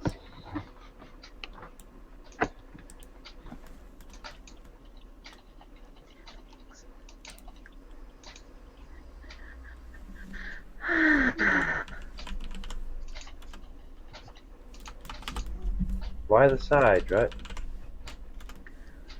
Oh, no reason. Reminiscing back to slapping poor Lucian with carrion crawler tentacles. Yeah.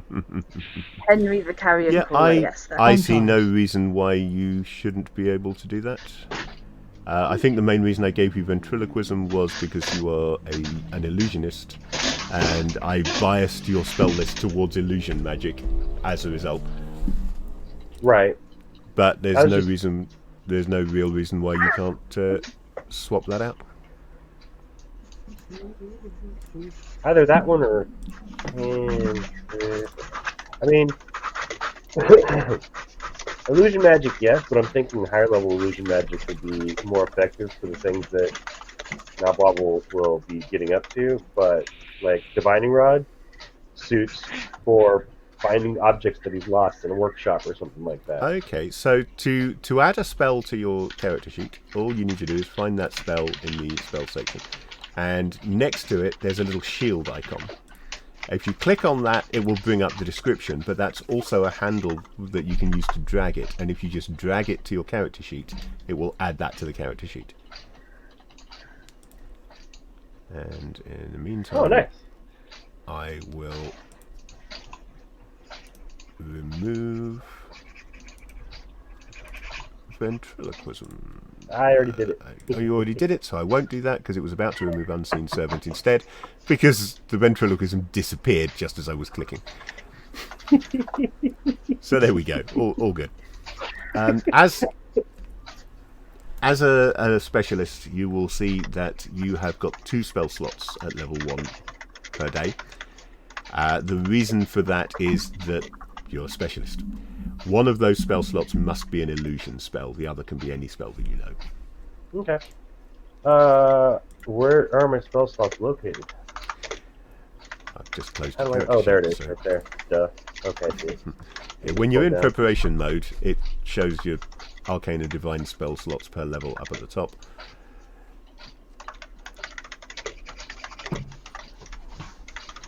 Sorry, Fishy, could you just go, because I'm trying to change one of the spells on my thing, and I've actually renamed it, but it didn't actually change the actual spell itself. Right, so which spell are you trying to change? So you had assigned me Detect Evil. I want that to be Detect Magic instead. Okay, so changing the name didn't actually change the spell. No, what we'll do is I'll delete Detect Magic quickly. Okay. And then in the spells list, if you just do a search for Detect in the spells list, it'll bring up all the Detect spells, including Detect right. Magic. I think I then- missed how to bring that up.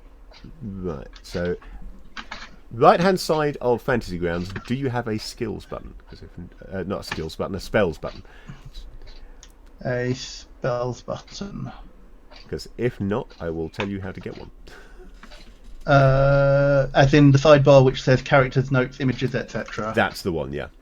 No, there is no spells. Right, okay, so if you click Library down at the bottom of that bar, Yep. and then on the dialogue that comes up there, click Modules. As you know, don't click Modules. That was the other thing. We were just doing modules. We're not doing that now. Right. Okay, up at the top of that dialogue, rather, Yep. there is things, characters, images, kits, etc. Scroll that down, and you'll find spells near the bottom of the third column, and just tick the checkbox next to it, and that will then appear as being available to you. Okay. Yeah. I will also suggest, because they may well not be there for you, that everybody do this if they don't have the Investigator and World Builder buttons on that list. Those are part of an extension that I've added into Fantasy Grounds, which may well come in useful to you. Investigator is kind of like the notes feature, except that it's shared between the players so that other people can actually edit it once you've added a note. Normally you build a note, you can share it with other people and they can read it, but they can't change it. With Investigator, other people can make changes to it, and it logs who's made each change, each addition, as it goes along. So it lets you combine information over the course of a campaign as you find more bits and pieces. Yeah, so the spell thing is currently blank. Do I need to load modules or something for that? Yes, in the modules, you will need to have loaded, at the very least, the player's handbook, Yeah. Okay. which will contain all of the spells from the player's handbook. And I can't remember whether there are any new spells in the Complete Priest. I don't think there are. I don't think I ever. I don't think the complete. I think I vaguely remember looking at the Complete Priest book and regarding it as a bit of a waste of time. Yeah. But I don't think I got on very well with it, to be honest. Yeah, but I would suggest loading the Faiths and Avatars book, because admittedly there is nothing else at level 1 for me, but that's better. I think the first useful spell that is religion specific is Amanuensis at level 3. So yeah.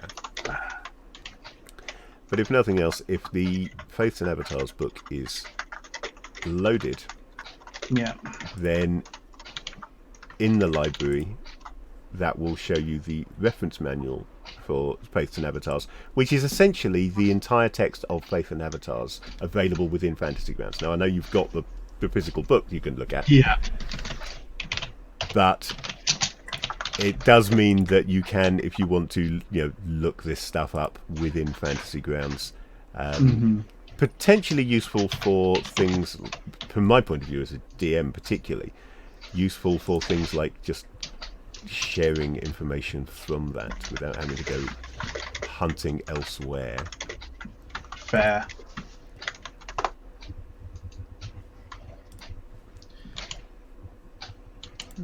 Right. Detect magic.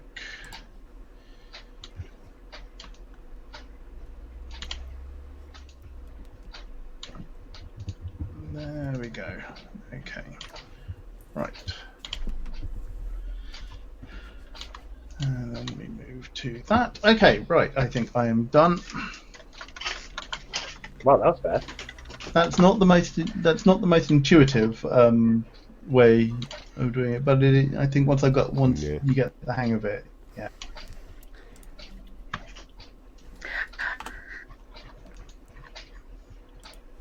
Point. Wonderful. No, I was just wondering who was ticking. Wondering who's what? Ticking. Oh. Yeah. It's been going for ages. I was going to make a joke earlier on about the theory of ticking noise, and then I figured none of you would actually get that because you probably weren't watching Child's TV when I was. No. No, I tend not to watch Child's TV. Just giving me a fairly solid Sapphire and Steel Adventure 1 vibe. Yes. If it suddenly stops, we start looking for frozen patches of light. Yes, indeed. So. Oh. At least someone knew it. I don't have to feel like the youngest person here now. You are? You are the youngest person. I am the youngest person here. That That's why might have something to do with it. So, having mentioned levelling up Bard and Rogue abilities, and mentioned spells and how one actually prepares them, the other big thing that not having a Session 0 didn't get sorted out is, of course, equipment. So, again, on the right-hand side, and if you don't have it, you can activate it via the library, there is an items button. And the items button gives you, unfortunately, an awful lot of magic items, although I don't know whether they'll show up for you guys, because I think I made the DMG Game Master only. But again, on the items dialog, there are 3 buttons at the top, which are armor, weapons, and gear. Gear being the main one when you're not actually getting set up for combat. And that will bring you a nice little list, which is effectively the equipment list from the player's handbook.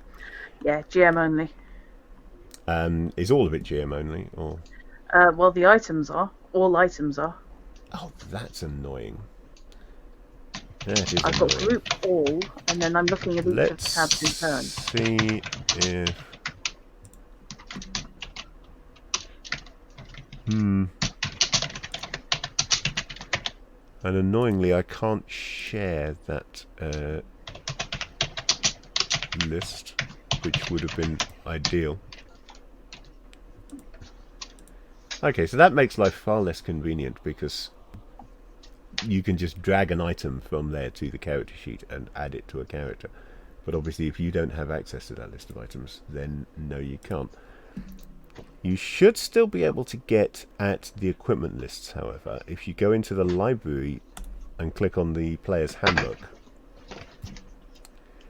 Try clicking on the items option that comes up there.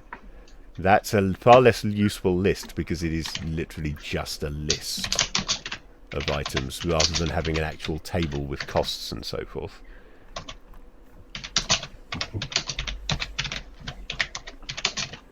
But if, for example, well, let's just say Lucian, we know that Lucian needs to have a horse. Yeah, I do.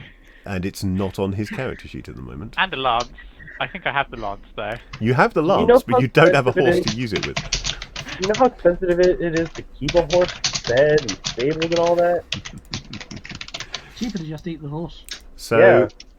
Oh, come on. as a cavalier, you started with a free horse, which we didn't bother putting on your character sheet because you were in Undermountain. And your choice of a light or medium warhorse. Do you have a preference as to which one you want? So, what's the difference? Okay, One's light and what one's is medium. the difference?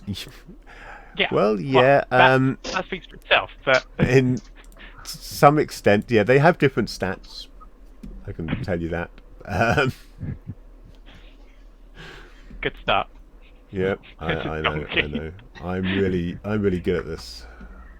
Please have mercy on the horse. I zoomed out for like 10 seconds and I ended up with horse eating chat. Yeah, no, we're not eating the horses. Horses are too expensive to eat. That was like my last, Yeah, but last they're resort in case I couldn't. they're afford Okay, to so tasty. let's have a live. look. Surely you A just sleep under your horse on the street. Yeah, park but A the horse light is dying, warhorse? I can't feed it. You do park horses. I mean, I assume that's how it works. You know, you back in and then you straighten them up, and then they just stay there Interesting. and This move towards the curb. this feels wrong to me. I would need to check in the original source material to be certain. But this feels wrong to me. The light and medium warhorse. The only advantage the medium warhorse gets is an extra 2 hit points. Now I thought that there was a bigger difference than that because it's considerably slower than a light warhorse. The light warhorse is the standard riding horse trained for battle. A medium warhorse is a somewhat beefier horse trained for battle. But that beefiness just consists of it having 2 extra hit points, apparently. It's 2 plus 2 hit dice instead of 2 hit dice. Oh, that's not Hesper horse. No, I'm so glad I did not search for that. I just Share found with the very... class. We're all keen to know. I just wanted to know what a medium warhorse is, but that's because my keyboard crapped out on me while I was typing You horse. saw on the map where Slut Street was. Combat trained ladies of and gentlemen of negotiable affection. Oh, At work? that's who we were working with in Witcher. Actually, yes.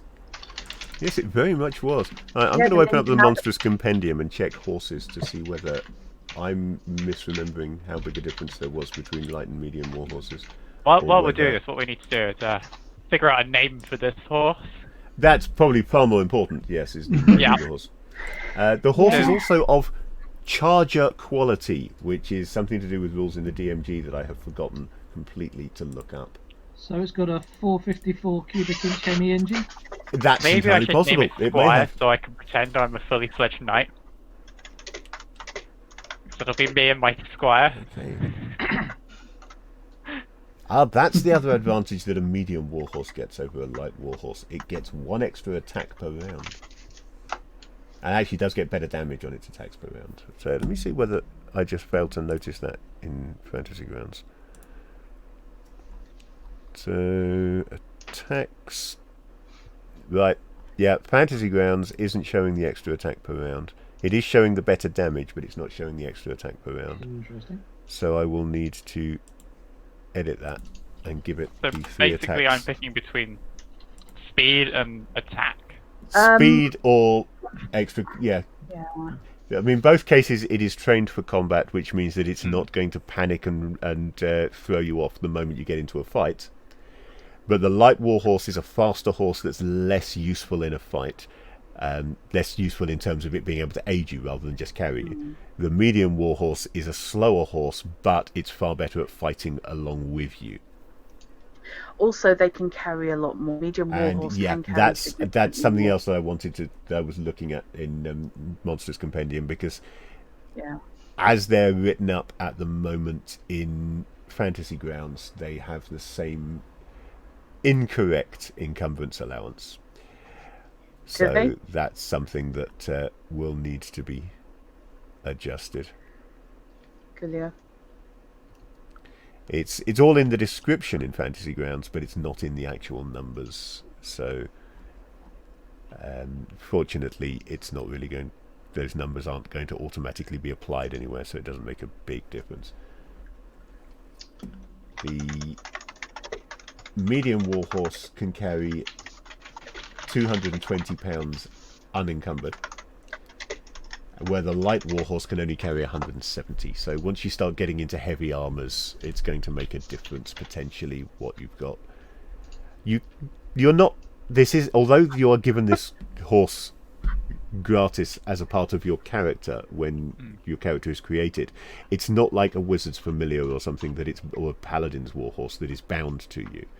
It's just a good quality horse that you have as part of being a cavalier. You're allowed to buy a better horse later if you want to. However, if you lose this one... Bold of you to assume I will be buying anything. Okay, you're allowed to obtain a better horse later. But if you lose this one, you have minimum standards. You will not accept any horse that is less than the charger quality level. Oh, Okay. So an ordinary horse, you just are mechanically not allowed to own one. You could What use if I one just temporarily want, if you absolutely have to, but you What won't if be I just happy want with something it. to carry my luggage and not ride into battle? Is it fine for me to own that horse there? That's what donkeys Yes, are for. because that's not your riding horse. That is not your steed, so that's okay. You can own as many cart horses as you want, provided that you're not riding them into battle. I think I'm leaning towards the light just because it moves faster, and I feel like he's a more jousty type who's more, Well, light warhorse is not great for jousting because most of the You wear You'll- you wear a house. Yeah. when you're jousting. yes, How do essentially. you wear a house? Because it's Watch better somebody than not jousting sometime, and you'll get an idea of it. You Full know, plate armor is essentially a building you carry with you. But there's not enough space in there for like making coffee and cooking food. That's what that Okay, shield, so it's- Oh, you know- that you know what? non-flag vest is for. Now So- Nobobble knows what he can, or what they can do to help Lucian out. build a mechanical horse. Oh no! I was gonna build you, a Build little armor with kitchen more inside your space. armor. I want tea making facilities in my armor. Yep.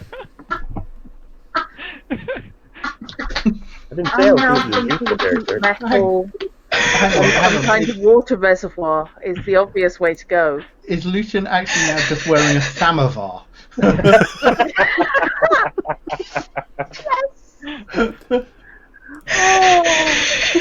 Oh boy. How did you think this evening was going to go, Drop? Not like this. Yeah. I don't know what you expected, right. Oh, I frankly. expected. You've met all of us so many times by now. No. I think we're overdue for another Monty Python reference, since this is a game of AD&D, so I think I'm going to go with, let us not go to Waterdeep. It is a silly place. I just thought, it's a different crowd to my Witcher game, and it might be more sensible than. We're talking about a game run in AD&D second ed, so Yeah, right. by definition we're not starting off with sensible. No, sensible. Sensible. I don't think any edition of D&D ever did sensible, did it? Really? Yeah. This is probably more sensible than later versions. But... Yeah. If it makes you feel better, though, I've only got 5 HP, so I'll die and make a new character, and it'll be different. Yeah, this is the thing, you see. You trip over a step, and you're risking death. Level 1 characters do not have a good survival ratio in this game, but we will try and keep you alive. The longer that we stay in this bar discussing weird things that make a couple of you uncomfortable, the longer we survive. Yes, the more you discuss explosions rather than feature explosions directly into the game, the longer you're going to live. I have 3 level 1 spell slots. If I have to devote all 3 of them to Sanctuary, I will. Sounds like a good idea, to be honest. Carbon lotions. I mean, I think that's a 2nd level spell. I mean, have you met Nobwobble and me? You definitely need Sanctuary. And Shield. And basically, whatever creates holy water to spring upon us, it's perfect. The problem is, if I cast Sanctuary on either you or Nobwobble, I fear that you might break it within 1 round. So. That's entirely possible. You should cast it on yourself, actually. That won't help. Smite evil? We need some smiting. I mean, not yet. Not yet. We don't need the smiting yet. We didn't do the terrorism yet, so we're doing fine. I am concerned at the use of the word "yet" there. Yeah, it's fine. I mean. I just have this image now of, I'm not sure which character it would be, but somebody just standing in the middle of this party, hands outstretched, saying, okay, look, nobody smite anybody just yet. That sounds like something that Sheena is going to be doing. Yeah, I think that could well be Sheena. I mean, definitely Nobwobble and Steven are not going to smite anybody. Except with explosives and a dagger. But that aside, I think you can smite with it. We won't stab. Sure. If I get the right materials, I plan on building a clockwork golem to help us. Hey. I mean, honestly, that's one of the things you may have come to Waterdeep to witness for yourself, actually, is the world-famous walking statue, which is I think, 90-foot tall golem that is controlled by the Lords of Waterdeep, mainly by Kelvin, in fact, on behalf of the Lords of Waterdeep, in times of emergency. That is just adorable. And that's Alexia speaking right now. That's just the cutest thing ever. The whole sewer cleanup thing, that was just what I was starting with, and I was going to go into a long rant of all the things that I've come Everybody's got to start somewhere. And they didn't want to finish listening to the rest of the story. They just wanted to get off on the whole explosions. What? I can't remember if Gond has a temple in Waterdeep, or has a big temple in Waterdeep, but Gond, actually, I believe, is one of those gods which does actually have its own temple in Waterdeep, rather than just relying on the plinth. The plinth is a multi-denominational temple in Waterdeep where anybody can go and worship for whatever religion. There's a few that it's not a good idea to worship openly, but other than that, you can go to the plinth for whatever religion you want to be worshipping. Gond, though, I believe the Temple of Gond is quite new, built within the last few years.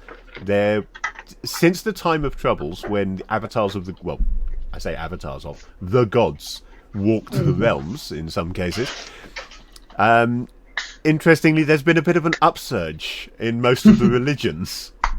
Yeah. And as a result, there are several new temples either under construction or already constructed in Waterdeep, and I'm pretty sure Gond is one of them.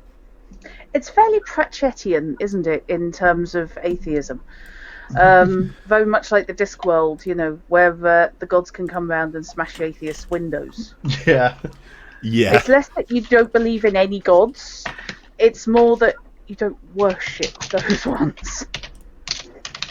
It's silly. Once they've turned up on your doorstep, it's slightly weird to disbelieve. Yeah. Although I've watched Eric the Viking, you never know.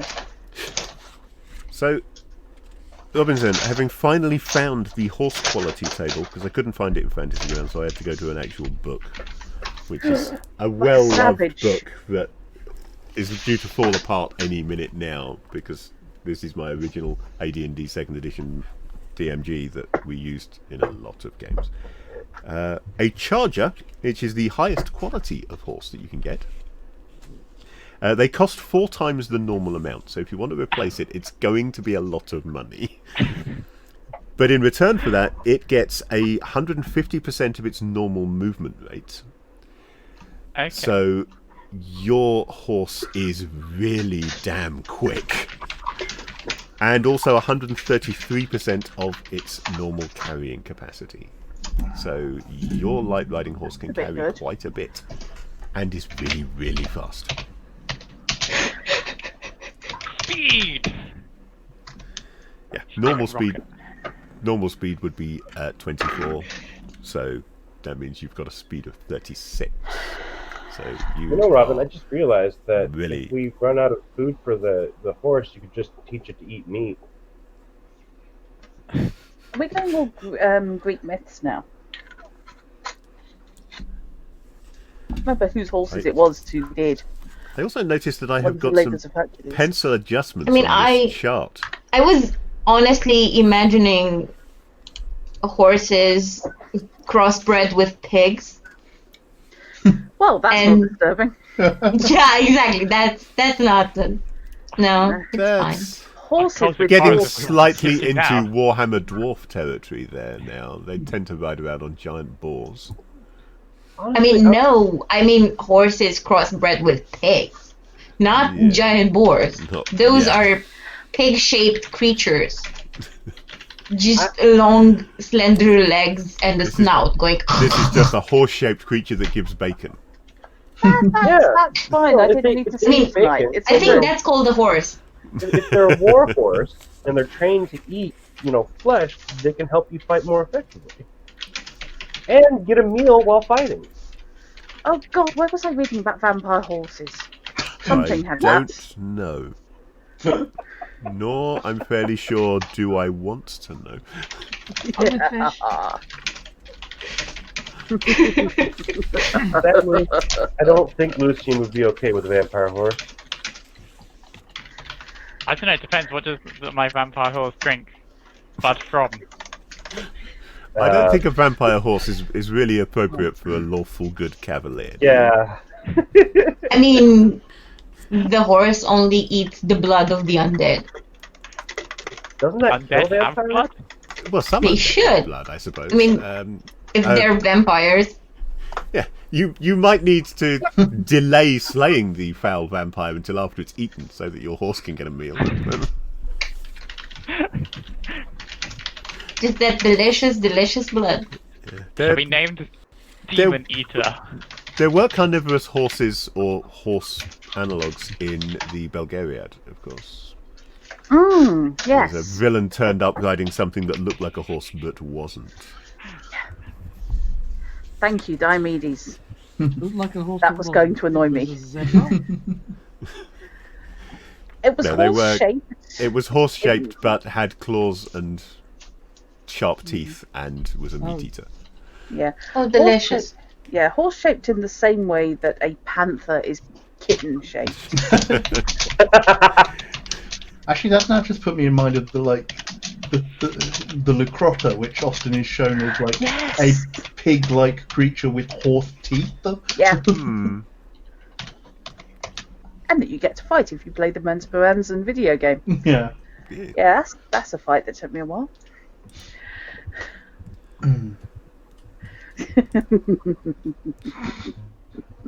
I should stop with the evil laugh. I'm not GMing. You're not even the GM. No. Just a reflexive action where we'll start anticipating our doom. We're level 1 characters. We have to have gallows humor. It's Yep. This is true. Okay. So, Lucian, have you decided on your horse? Yeah, it's going to be. I'm going to go with light just because that crazy movement speed sounds more fun to me than kicking people. Yeah, okay. I just think this might be interesting. We've got some optional rules in here for horse traits. Shall we roll some traits for your horse? Oh god. Yeah. I think. Do we all want to do that? I think we want to do that. Okay, so roll a d3 minus 1, please. Rob. I shall do this in. Let me quickly explain. Well, I'm sure probably most people already know, but I will explain the dice in Fantasy Grounds again in case anybody watching doesn't know or anybody in fact playing doesn't know. Dice are sitting down in the bottom left corner of Fantasy Grounds, where you can't see them behind Knobwobble's name, unfortunately, for the people on stream. And they are 3D dice. If I swap to the appropriate version of Fantasy Grounds, I can actually pick them up so that people can see. There we go. So they are 3D dice, which you can throw into the chat box to actually get a number.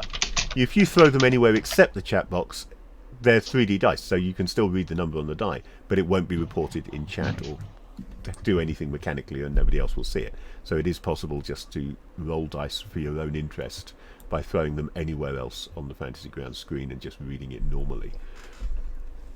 If you right-click on a die, it will bring you up a little radial menu so that you can pick from 2 to 20 of those dice to roll, or might let you have custom dice, as in the case of the D6, which will let you roll things like a D3, a D2, or indeed a D0 for reasons.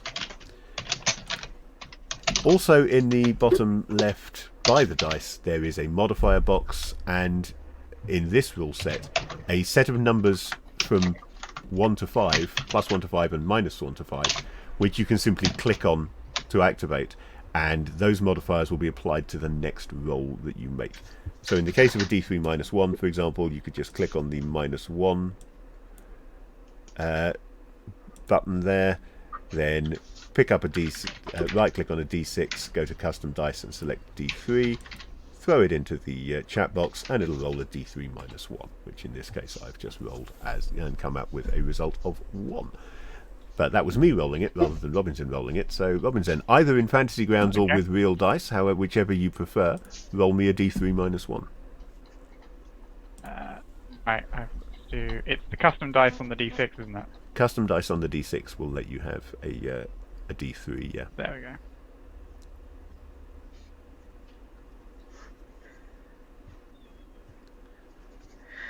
So 2. 2.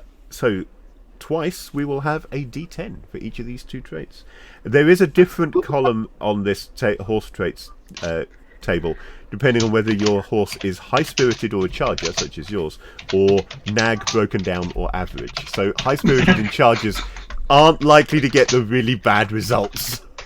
You should draft in the lemon dice from Heavy Gear. I loved lemon dice in Heavy Gear. That was such a good idea. Yeah. Yeah. You definitely draft in the lemon dice. Yeah. You know, it doesn't start in the morning. Right, what was that a D10 with D10. what modifier again? Just a straight D10, yeah. Okay. Is that actually a D10 on here? Or am I going to have to do? There is actually a D10. Yes, it's in between the D12 and the D8 if you've got your dice arranged in their default. All right, yeah. I was trying to because I haven't got them on hand. I can't tell by their shape. Ah. How many was I rolling? 2, or should I just roll them one at a time? Roll 1 twice because it's just. I mean, you could roll 2 because it will report what each of the dice are, but it's more fun to roll them individually. So 3. First off, oh look at that! Your horse bites. Ha! I called it. That's what you want from There's a no war need to horse. be insulting. That it is kind of what you want from a warhorse, other than the fact that it doesn't just bite when you tell it to.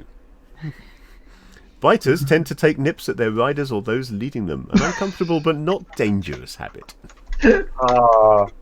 Oh, it's just So you have kissing. It's so cute. You have got the classic warhorse that you can take to the stable lad and say, "Watch out for him, he bites." I just I can't think help every thinking, hero's warhorse does that, doesn't it? In This every is book why- I've ever read. This is why Lucian wants plate. He wants full harness, so he can ride his horse, and the next time his horse tries it, there's just going to be a clunk and Right, a so- sucker. What's the second one? 8. Ooh, and it's a leaper. So in addition to being very fast, your horse, let's see, what is the actual effect of being a leaper? Fast nibbler, huh? Yep.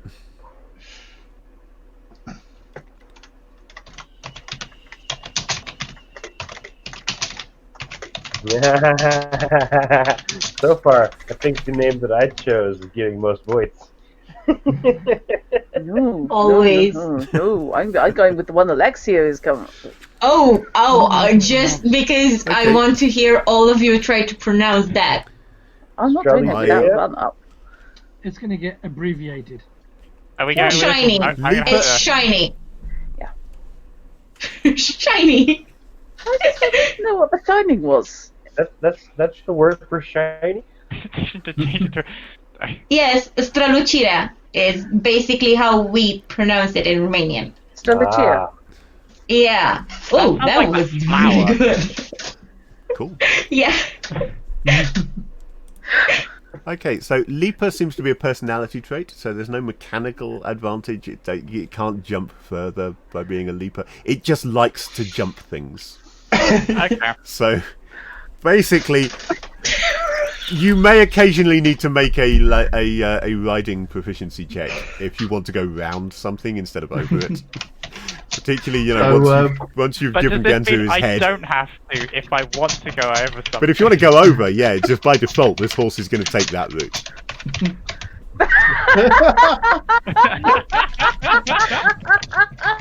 Not leper, Mekidor, not leper. Don't mistake That would be on the army. bad list. He'd have to roll a 10 and then re-roll to get things from the bad list.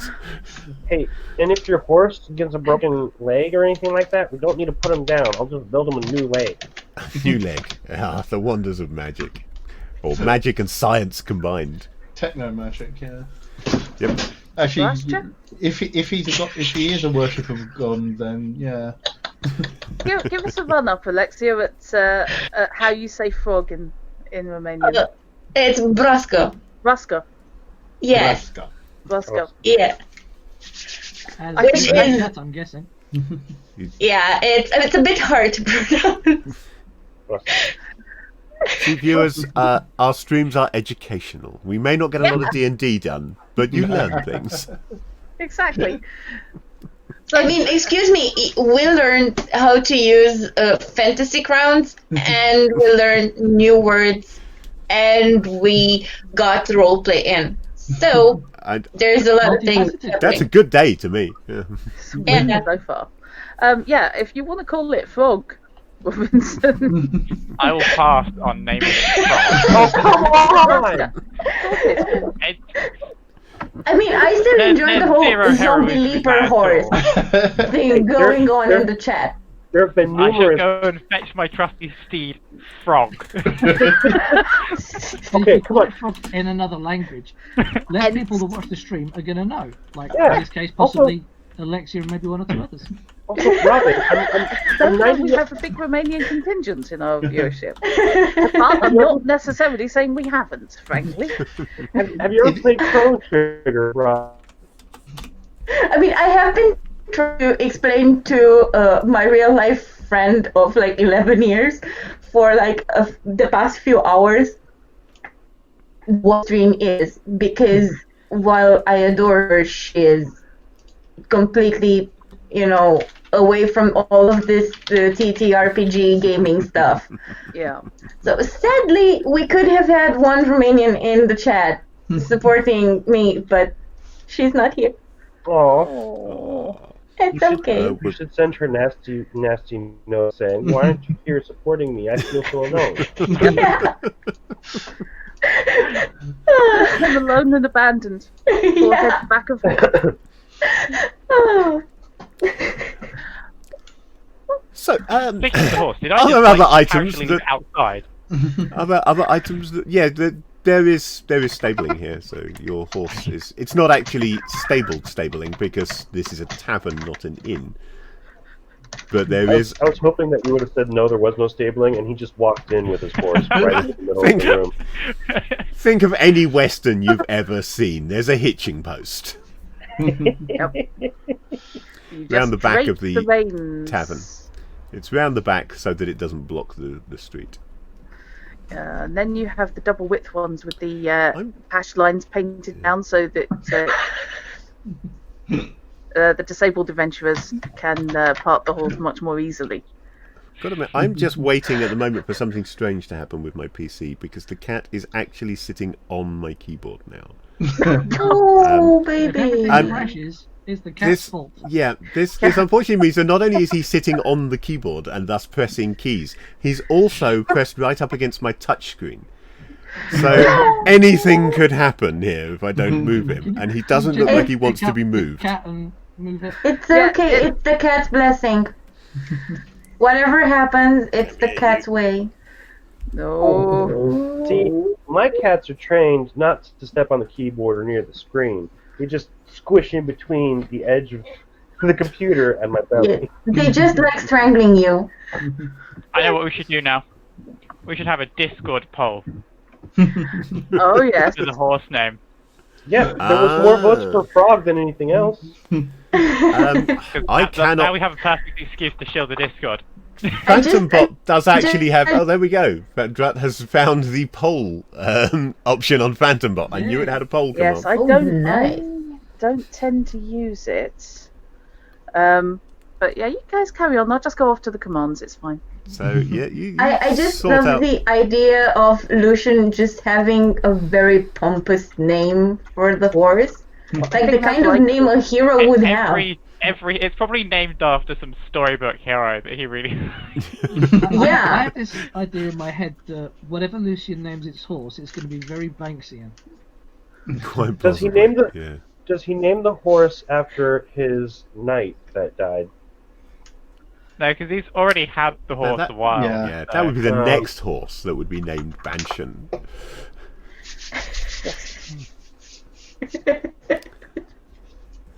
So, yeah, any other gear that people want on their character because your equipment lists are quite low at the moment?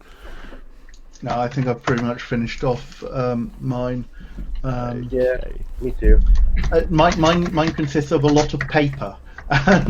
Oh, I haven't done the ink. Oops. I need to spend on ink. A lot of paper. You know, paper is not very edible. Oh, I don't Depends know. what sort of paper the rice paper is. I've got. Well, I Two haven't pounds- actually. You can always try. I I've got haven't 2 actually pounds- spent for like rations and such because like we're in the city. You're Like in I'm the not city, technically yeah. wearing my armor or with my mace at the moment. Well, I just got to the city. So I am carrying just all This is that. amazed Slaughterdeep. by I never go anywhere without encountering any adventurer who is not wearing armor and carrying their weapons at all times. I'm a Usually- priest in the city. I'm not expecting to be. No, see, that makes Priest in a big perfect city. sense, but the idea of it making sense is unusual in AD&D. Normally, people are just sitting down for breakfast in their plate mail. Walking around Waterdeep without weapons and armor is like walking around Thanet and not expecting to not get mugged. Oh shucks, that reminds. Yeah, my one of my spells should actually be Shillelagh, shouldn't it? Oh, Shillelagh. Shillelagh. No, that's a useful Oh, one. Shillelagh's fantastic. Do I actually Not have as good as in access to third Shillelagh? edition, but That's the... still good. The horse becoming its own character. I'm gonna probably enjoy that. Well, there is. It is entirely writing a possible for backstory me for it at the moment. to effectively create the character as an NPC and give you control over it. So that is a thing that is going to happen. The horse will effectively appear as a character, but I need to be sure of what I'm doing and make sure I've got that right in Fantasy Grounds. So, what other possible names do we have? What have people listed? Oh yes, I have full access to combat, so yeah, I do. Oh, excellent! So yes, you do. How many names can you fit on the poll? I don't know. I'm not sure what the limit is without looking it up. No. It's option 1. Animal option names 2, are apparently dot, quite dot, common dot. for horses. Well, by definition, Mekiador. I assume you mean the names of other animals, but I don't know. With like racing horses, the names that they give those are really wild. Oh, that yes, There was- yeah, that's they're a the bit like whole pedigree trust dogs. thing. I'm Yeah. going to drag this back onto, my usual Not not Loach. again thing. But there was an anime not too long ago about anthropomorphic racing horses. So they were all like high school girls, but they kept their original names, and it was just really weird. Drat, do be That sure. was really weird. Drat, do be sure to add both Not Loach, which was Yep, Knight's suggestion to the poll, and also you need to add Lady Frugella of Leapington. I think that name needs to be in the poll. Thank you, Meki. Yep. It does. I like that one. It's a very noble frog name. Or Trek for short. The main heroine was Special Week. No. And it's just, the hearing Yes. them use that as a name is just really weird. Yes, I love that name. It's perfect. Oh my god. Ooh, how about Cringer? Too cat-like. You're getting into copyright infringement there. It's not copyright infringement because the horse isn't green and it's not a cat. This is true. Well, yeah. And Lucian's not called Adam. And Yeah, then we you need to will. find you an artifact that you can claim to have the power with and transform your warhorse into a dire warhorse. He hasn't made it to second level yet, and he's already asking me when he's going to get his holy sword. So, despite not even being a paladin, Okay. Paladin is next on the list. Thank you. The font, I cannot tell if that is a full stop or a comma. That may be a comma, actually. If you cannot tell, then it's good. Well, I've got the Um, format, and if it's not right, I'll have to Now- type it all again and stop that for again, me tiddlywinks. someone I You could know also did name it- need to do some shopping is Shrine. Shrine, indeed. This is not character creation, but we can get the shopping done, and indeed. Yep. I'm not going to give you the Awesome, kid. prices for your necessary shopping right now because you're busy doing the important thing of creating a poll. It worked first time. Lady She's done it. Frugella She's of created a Leapington. poll. How many times can we vote? I would ask that I people believe only if you once. vote a second time, it will change your vote. rather Yeah, than I think add it an changes it additional rather vote. than adding. We need 3 votes, and it's open for 5 minutes, assuming I can add up. Okay, you need- need you need exclamation mark in front of Yeah. the vote. Yeah. There we go. yes, exclamation mark. I think we might have a... I think you're getting a very silly name for your horse here. Look, I gave them options, okay? You did give them options. You did. I just to be different, I'm actually going to vote for something else because it Yes, makes no difference whatsoever. He doesn't like to admit it, but he named it as a child, so he just refers to it as Lady now. that works actually. So does now work. I want everybody to have an image of an 8-year-old Lucian running around in an old surcoat With a over bucket a over their knitted head? hauberk with a pan on his head I and a white striped stick and a little baby toy shield, running around attempting to save his little sister from vicious frogs in the garden. I assumed that Lucian is a squire because his father was probably if not actually a knight, if not a cavalier-style knight, probably a knight, and so he always wanted to be a knight when he was growing up. So I think it's entirely possible that Lady is in fact a horse that was born to one of his father's own stable, and that therefore Lucian named it at that point. Yes. when it was a foal, and then Split suddenly out. realised later, after he was probably a stroppy teenager and found it hugely embarrassing, that this was the horse he'd been given.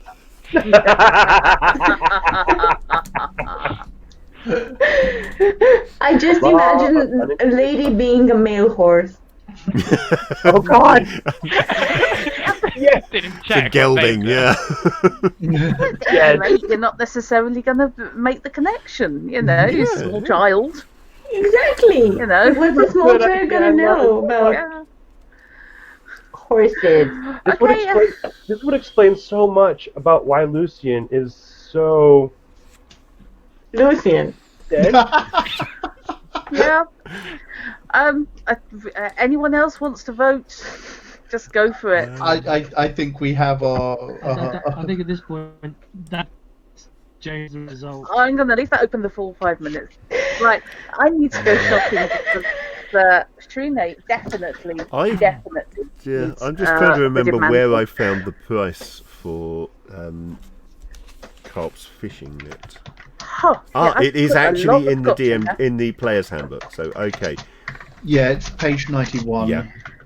Knight, your replacement fishing net that you want is going to cost you 4 gold pieces. We'll go, please. Okay. See as I vanish into the Shopping. realms of... That's a really dodgy picture. Right. Am I the only person that actually purchased individual pieces of clothing so that I wouldn't be naked? Yes.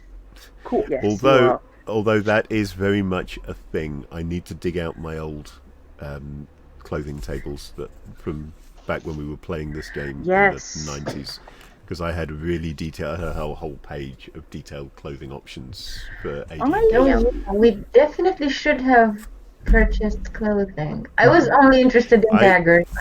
I tend to assume that everybody has a suit of clothing, Yeah. appropriate to their character's background, for free. If you purchase clothing, then you're actually not a complete barbarian, and you have a change of clothes, which is You don't think. very Congrats. uncommon in D&D. Nobody changes their Not clothes, probably washes more their prepared clothes, than I thought he was. or goes to the lavatory in Dungeons and Dragons. I These actually things made don't it happen. a point to buy changes of clothes because the whole idea of not having any was just gross. Fair enough. I try to imagine all adventurers are thinking, and it's really distracting. I think if anyone in chat has not read a book called The Tough Guide to Fantasyland by Diana Wynne Jones, they really seriously need to.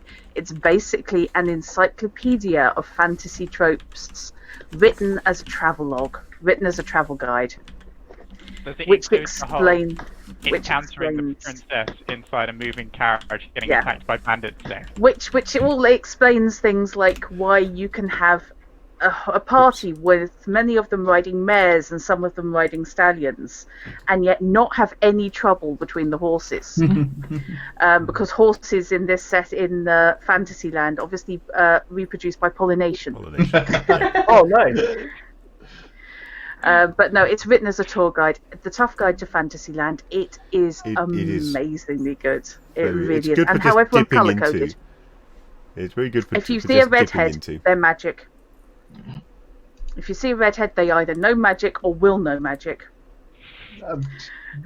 Yeah, I mean the Ravenloft third edition, third edition Ravenloft had a feat called Redheaded, which if you took it gave you 1 first level druid spell. Yep. Love it. Yep. Love it. Also, baths are to be treated with extreme caution Yes. because baths Very inevitably dangerous lead to things. sex. If anyone's going to have Nookie in this campaign, on this tour, it will be immediately after a bath. That's the only time. So I need to make sure I have a bath before I meet with this merchant daughter. I mean, honestly, that's just Oh, I see. good hygiene. That's safe sex.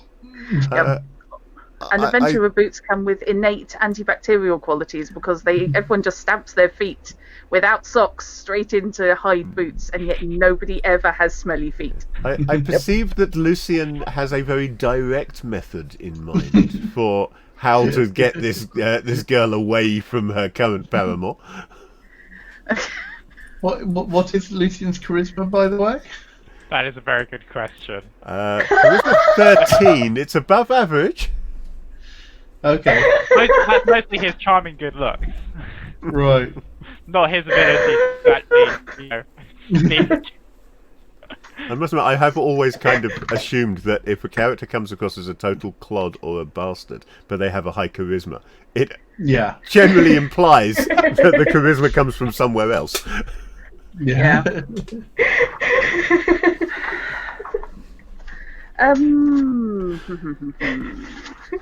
Okay, I'm looking up clothing determinedly.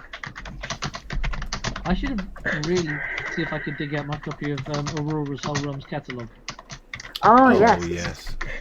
That's I've got that in PDF because I bought it from drive-thru. It's got some wonderful items in it, although it's a completely useless book.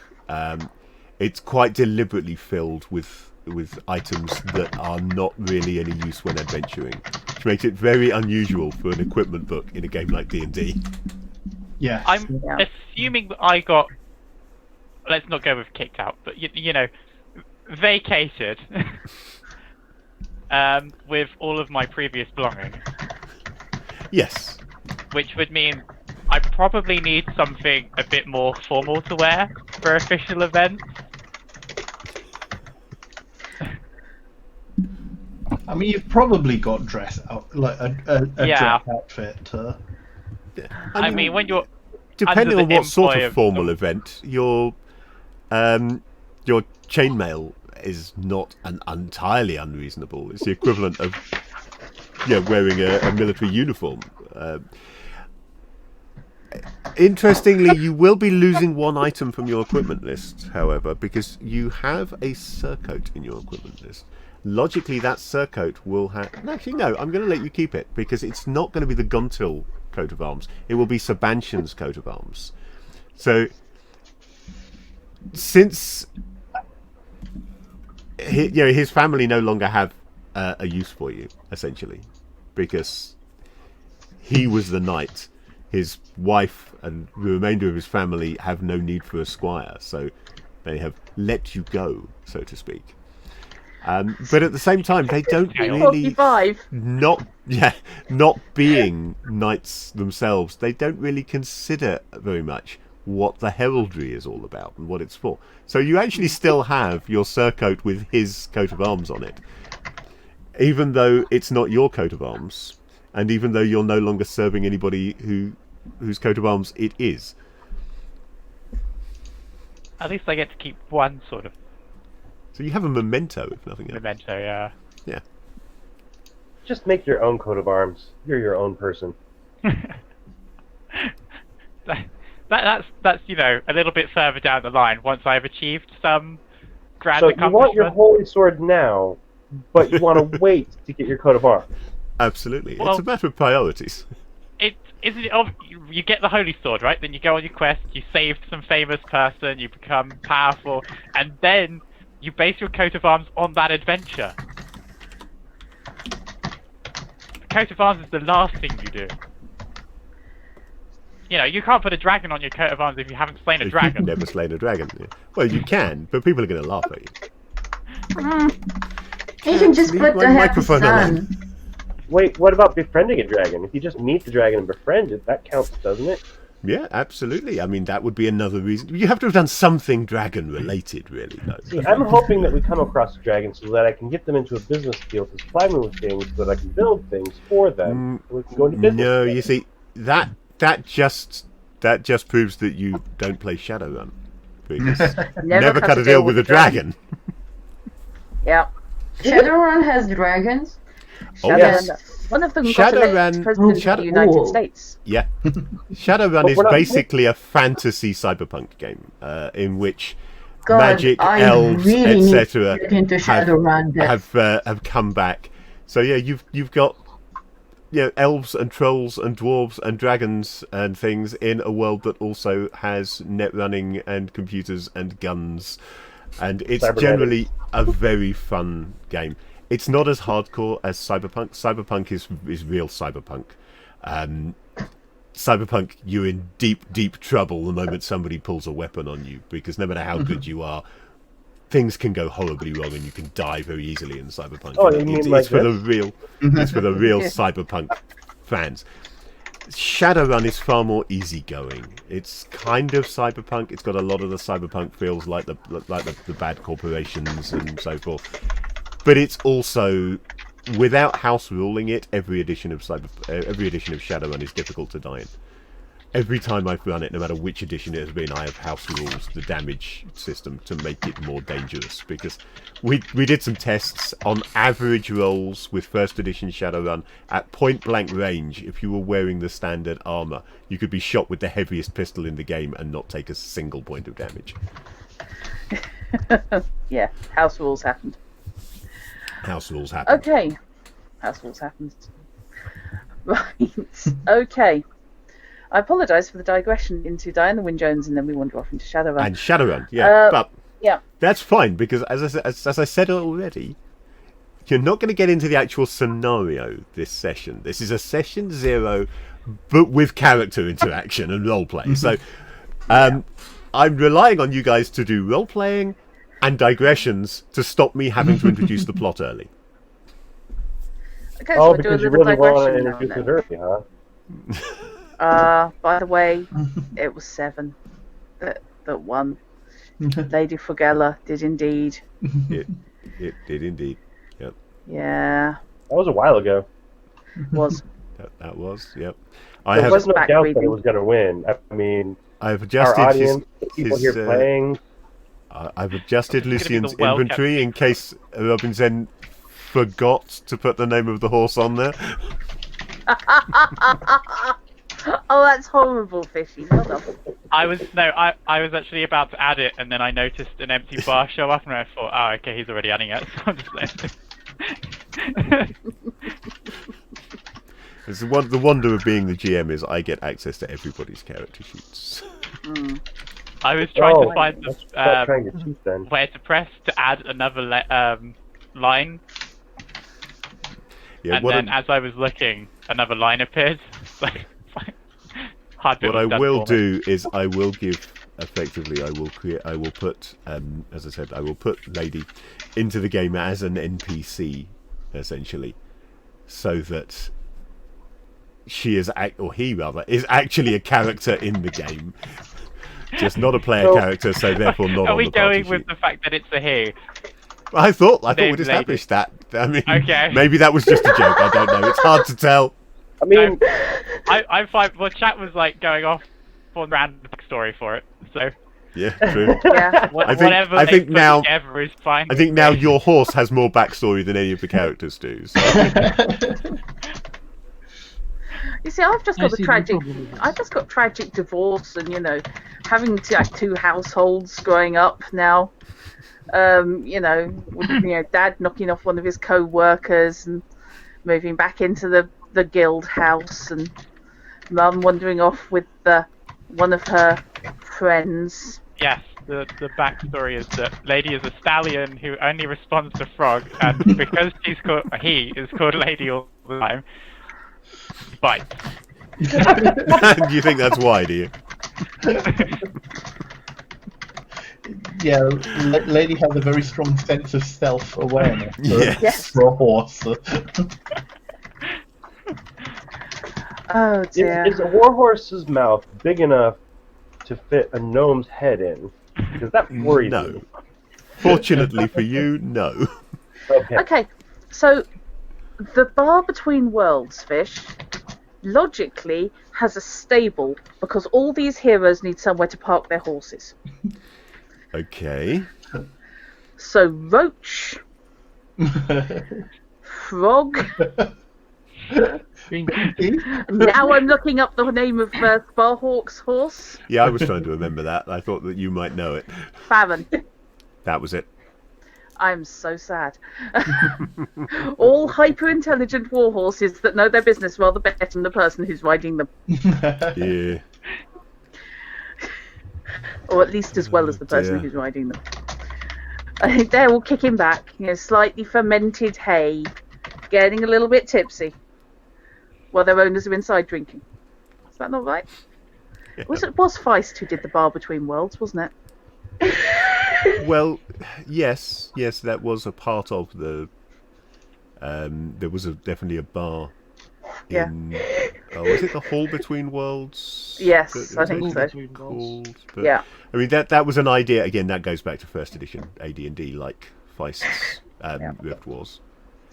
And it was an idea that appeared. I don't know where it first appeared in first edition AD&D, but the idea that there was this hall, this existence that you could get to from any of the prime material planes theoretically and travel to any of the others because the doors came into it from everywhere. It kind of became the infinite staircase in second edition when they wrote Planescape. It's not quite the same thing, but the infinite staircase has a lot to do with it. You can get to the infinite staircase from pretty much any prime material plane as well. Not that I have got the Tales from the Infinite Staircase set of scenarios by Monty Cook and intend to throw you guys into them if I can, but yeah, just thought I'd mention it in passing. I love that. Like, the Infinite Staircase is easily one of my favourite bits about Planescape and how it links everything. Yeah, and also because it rises from Argentil, which is the realm of one of my favourite Forgotten Realms gods. I have played a number of characters related to Slune in my time. Yeah. Oh, yeah. I played a Silver Star once, and they are a lot of fun. How Salune does one is become a paladin? Salune is one of my favourites. I have to say though, I love Mistrans. If you want to become a paladin, Robinson, then we would have to get into the dual class rules in second edition.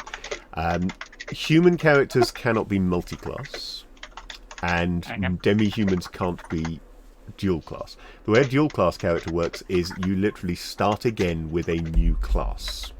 So you would become you get some training and become a first level paladin.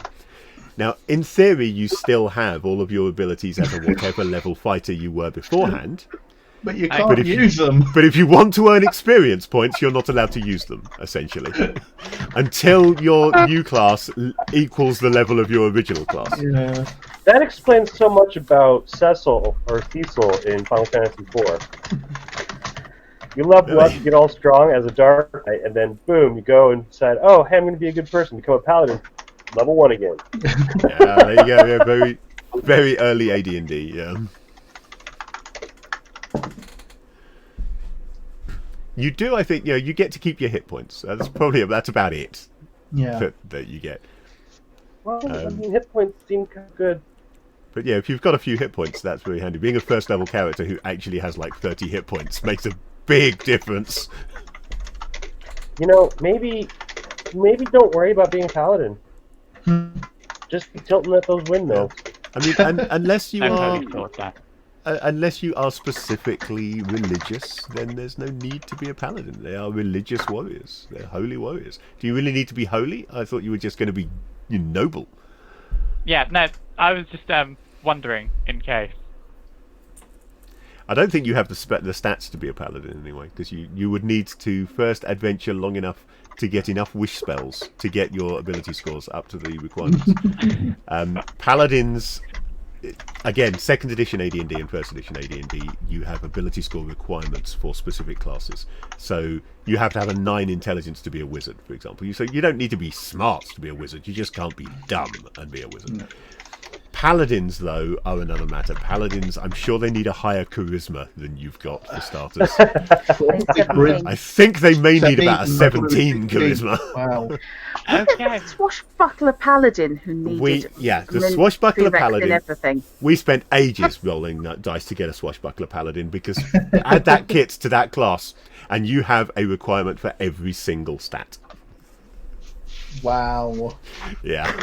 It took us a while, but we managed it. I love the idea of a swashbuckler paladin, though. That code, The The swashbuckler kit is great, and oh, it actually applies really well to paladins, to be honest. can I It's an awesome kit, re-roll but my character to be a swashbuckler paladin? it's an awesome kit, but I know Yeah. one of my friends who basically tried to apply it to every single character they ran dear. and thoroughly abused it. No, I only ran. I don't think I ever actually You ran ran that one. swashbuckler paladin. So I only actually ran one paladin, which was Scarlet Martinez, who was the shallowest and most obvious rip of Inigo Montoya that you could ever hope to see. Scarlet was a paladin. No, he wasn't a paladin. He was a fighter. Sorry. My brain Did I say got- paladin? I meant swashbuckler. Yes. Yeah. Yeah, I sorry. knew he was the swashbuckler. I suddenly went, my God, I ran for Yeah, him. Did no, I he miss was a fighter swashbuckler. Yeah. He killed an entire room full of skeletons. Bear in mind, skeletons take half damage from piercing weapons. At level he used 1. a rapier. It was something like 11 skeletons with a rapier at level 1, and that was like the first thing he ever did. And Wow. that pretty much established what Scarlet was going to be like, because from that moment onwards, I had to run him as utterly convinced he could never lose. Yeah. Yep. Isn't that how you run most of your characters? Some of them. Yeah. Yeah. Then It's- there comes a point where you just go, I know They he's usually not gonna run away. pretend they're convinced that they can never lose. But normally they are, inside, they are terrified. Ah, That's very much Scarlet, Hamus no. from The Witcher. Hamus is convinced that if anybody ever actually picks a fight with him, he is dead in a matter of seconds. So he really plays up the Skellige reputation, so people don't want to pick a fight with him. Yeah. oh, Mickey. Yeah, that's Yeah. about right, Mickey. Yeah. Strangely, I don't think my dice were as bad in those days. No, they My weren't. luck has generally got worse as time has gone on. Dice Gnostic. Is that right? You are unconvinced as to the existence or non-existence of dice. Dice, yeah. Right.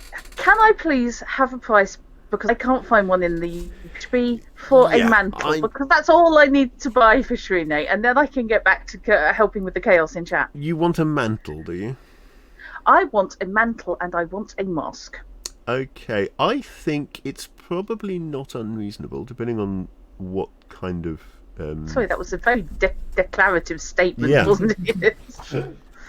Depending on what kind of quality you want of your mantle, I Uh-huh. think that possibly a surcoat might be the closest thing that we can get.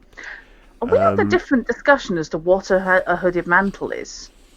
Oh, you didn't say you wanted it hooded. It costs more for a hood. Yes, I want a hooded mantle, Yes. as opposed to the hooded claw, which is something else altogether. I just love the fact that you're basically turning into a creepy cultist. Yeah, pretty much. Yep. I'm She's so not like the in robe for thing. this. It's just the So- mantle comes down to about there, across the chest and round about down to the elbows, roughly. Oh, so it's like Oh, Red Riding Hood. Yeah, that sort of thing. So I think we are, in fact, talking at cross purposes as to the definition of a mantle. But Yeah, I that's know they fine. can be of variable lengths.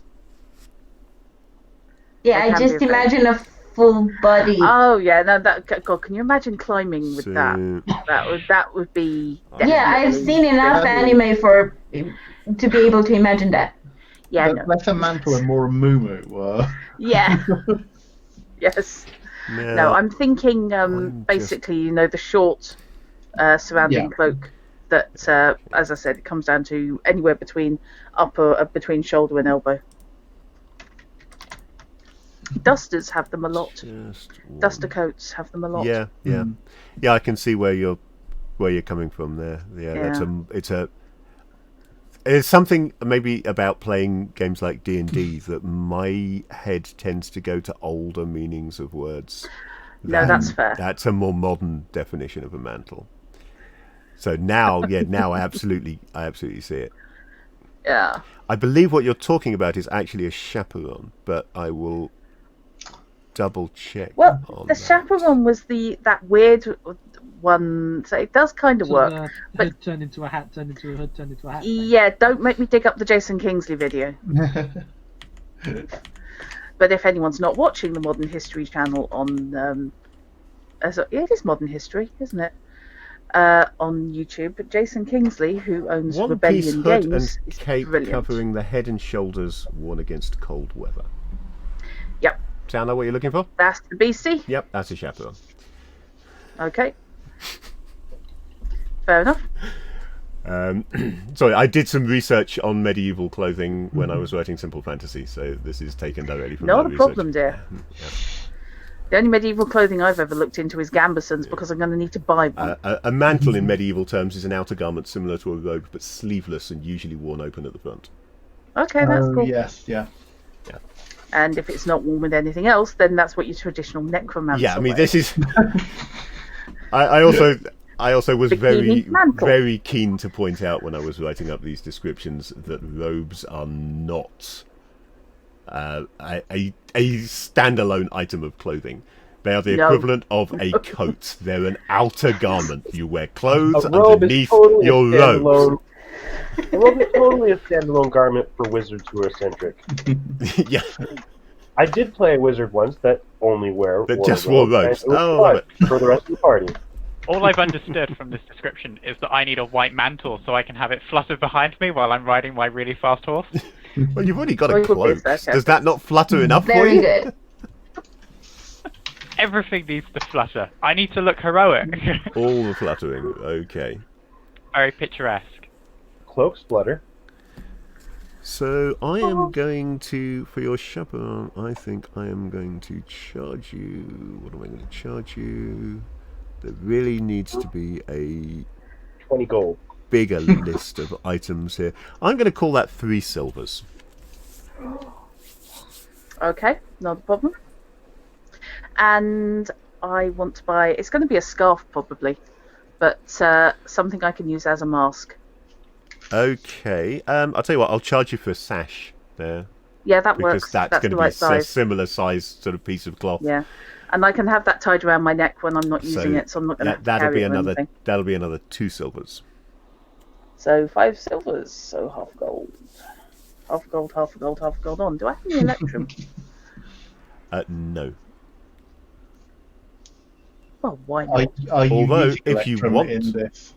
Yes, I will be using Electrum in this because this is AD&D. And why play AD&D and not use the AD&D stuff? So, I've got 13 silver, so that's not a problem. I have a question. Now I have 8 silvers. okay. Hopefully, I will have an answer, but I'm not going to Cool. guarantee it. So, engineering tools or kits or equipment. Yes. Are there? That is a very good question. Or do I just magic things out of my brain and pretend like I knew what I was doing all along with the hammer? I may need to turn to an alternative source for this, which will mean that I also need to remind myself of how the conversions work. I will recommend to anybody, any GM anywhere, a book called And a 10-Foot Pole, which is published by yes. Iron Crown Enterprises and runs through a number of different historical periods with some very well researched price lists in it. But you do have to adapt them from the Rollmaster pricing system to whatever game you're actually using.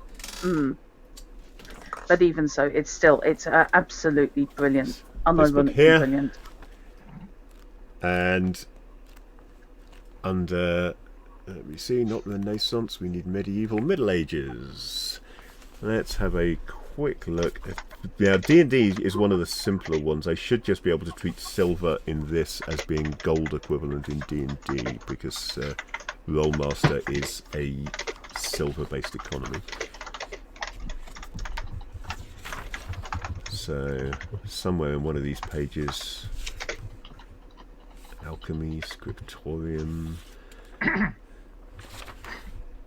Tools and Machines. Oh, there's a lot of tools and machines.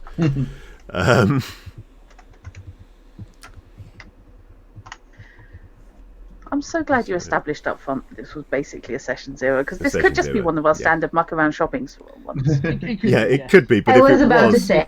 if it was, I'd be poking you in the direction of a plot while you were shopping, rather than just leaving you to it. Well, yeah. Yeah. Right. I think what I am going to do is I'm going to generalize for toolkits. And I'm just going to make a note of the fact that I'm doing this, so I don't have to necessarily come back and watch the video to remind myself.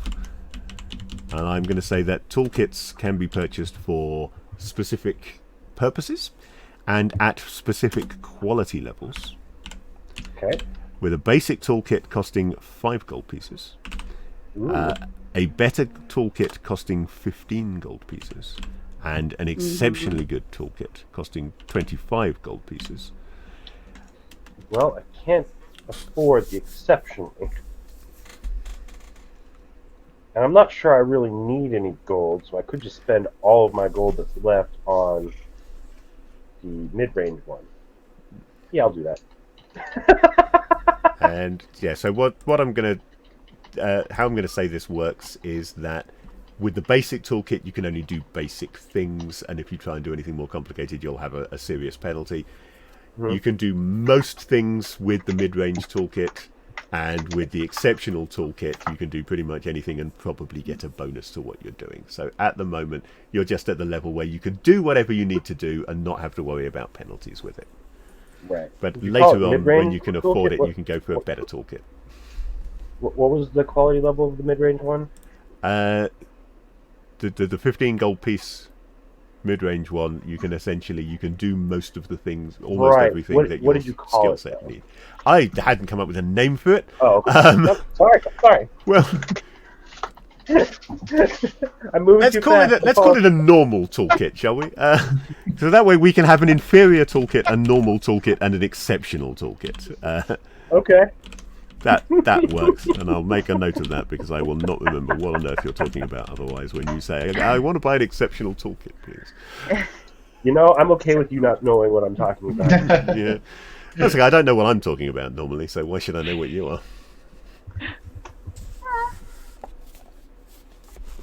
What would the weight be on that, do you think? I would say, well, you're talking about engineering tools. Engineering tools 5 are probably going to pounds? be quite heavy, aren't they? I'm going to call that Well- 10 pounds because I'm mean. That's fine. That's a lot less than I thought you were going to do, because I thought you were mean. I figure a lot of these tools are probably multifunctional. Well, I am a gnome. If you had one single example of each tool, it would weigh a lot more. But you've got like tools with one fitting on one end and another fitting on the other end. So halves like the the amount. gnomish double pick. It's, Yes, that's the sort of thing. it's a Gnomish double wrench. It's a Lantanese army knife. Yes.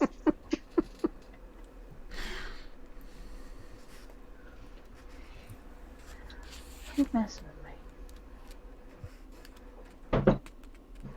Assuming that Lantan is common knowledge, or at least knowledge in this version of the realms, because subsequent versions of the realms did horrible things to Lantan. Yeah. Including pretending it never existed, in fact. Well, they're great believers in either pretending things didn't exist or pretending things that had always existed. In Oh no, didn't D&D's four of them history. shift it to the moon? I don't know. I've never looked into really what they did with. Oh, yeah. Um, I think I read what the fourth. I just started getting very confused the moment I realised that suddenly the realms included Dragonborn and Warforged and Tieflings or Tieflings as core races. I had no interest in what they'd done with the rest of the realms from the moment I knew that. Given the fifth version of the realms had to do a lot of effective retconning to cover the fact that a moon crashed in. A moon semi-phased into the realms. Well, that's awkward. It is a little bit awkward. Basically, the 4th edition version of the realms is something. Shah basically tried to rip the weave away from Mistra and cause the moon to cross phase with Aber. Toro cross phased with Aber, and different bits of it ended up in different places. So like Chisanta and Untha disappeared and got replaced by this weird place where Dragonborn come from. Yeah. Okay. It was not the most well thought out thing, and we thought that the change from 2E to 3E was bad for the realms. And Yeah. anybody who has read the War of the Spider Queen set will know what I am talking about, because that is a horrendous set of books trying to explain what happens to the outcomes when you are switching between the Great Wheel cosmology and the weird tree that they ended up with. Oh my god. I think in some ways the success of the Avatar trilogy and the Time of Troubles caused in the long term was a bad thing, because it meant that they tried to do it again. So we need to do a huge change. I know. It was amazing actually that the Avatar thing did work out, because they utterly messed up the way it was released. They had a series of a trilogy of novels and a trilogy of scenarios that were essentially the same events to all intents and purposes. So you could play your characters through them, or through some of the peripheral stuff to do with the series. Unfortunately, they didn't wait till the books had been written before getting the scenarios written, with the result that they were written without the full knowledge of what was going to happen in the trilogy of books. Oh no! So they don't entirely match up the way they're supposed to. Oh dear. No. I mean, to be fair, I love piecing together like some of the stuff from what happened in Time of Troubles, from the Fate and Avatars and bits that you don't get in the main book. So, like how Labelless Ainoreth is an absolute arse for this saturnine kind of like elven god of time, and he was an absolute, because his primary avatar deserted him effectively after the Time of Troubles because he was such an arse. Brilliant. I love the fact that in the Time Bubbles you've got the massive. It's kind of sniping wars going on between. Is it Tormites? Well, you had like and Mistrans. There was always a bit of a faff about that, because like there was a lot of misunderstanding between Helm and Torm. There was Helm. It was Helm. It's Helm, not Torm. And there was Torm was okay. There was one thing about, because it was either Helm or Torm had to do a lot of apologising because of one of their high priests basically got into their head to go on a religious crusade. I think that was Torm, but I'm not positive. Yeah. Torm had to do some apologising. Helm killed Mistra. Leaving the Helmlands, which was in fairness was just doing his job, which was a huge dead magic area. And Helm was kind of like misled into, was kind of tricked into doing that. But still, as a final outcome, he killed the goddess, leading to a really weird experience for a mage. And poor old Elminster, who had to hold the bag. But if we're talking petty, then it's like the Unthric and the Mullerandi gods were just basically spent the Time of Trouble duking it out in the time. Yes. And you've got like Anhur and Gilgamesh just fighting over their small bit of the world. Yeah, so everybody else can do their thing. We just put them up. But no, I like. They're not necessarily the greatest written books in the world, but I do feel Greenwood, etc. His stuff is, because he created the realms. As I said, he may not be the greatest fiction writer in the world, but he knows the setting and he gets the characters better than most people. He knew the setting.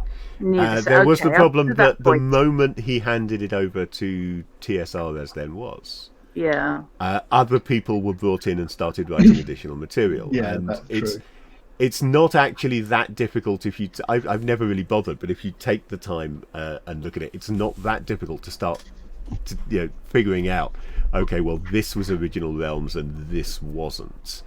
Yeah. Because a lot of what was brought in was very much for a purpose, because TSR wanted to, or Wizards later wanted to do certain things with the realms, and so they had to create material that would support that wasn't in the original, and you can kind of see sometimes that it's done with a greater or lesser facility when it comes to merging it with what Greenwood originally did.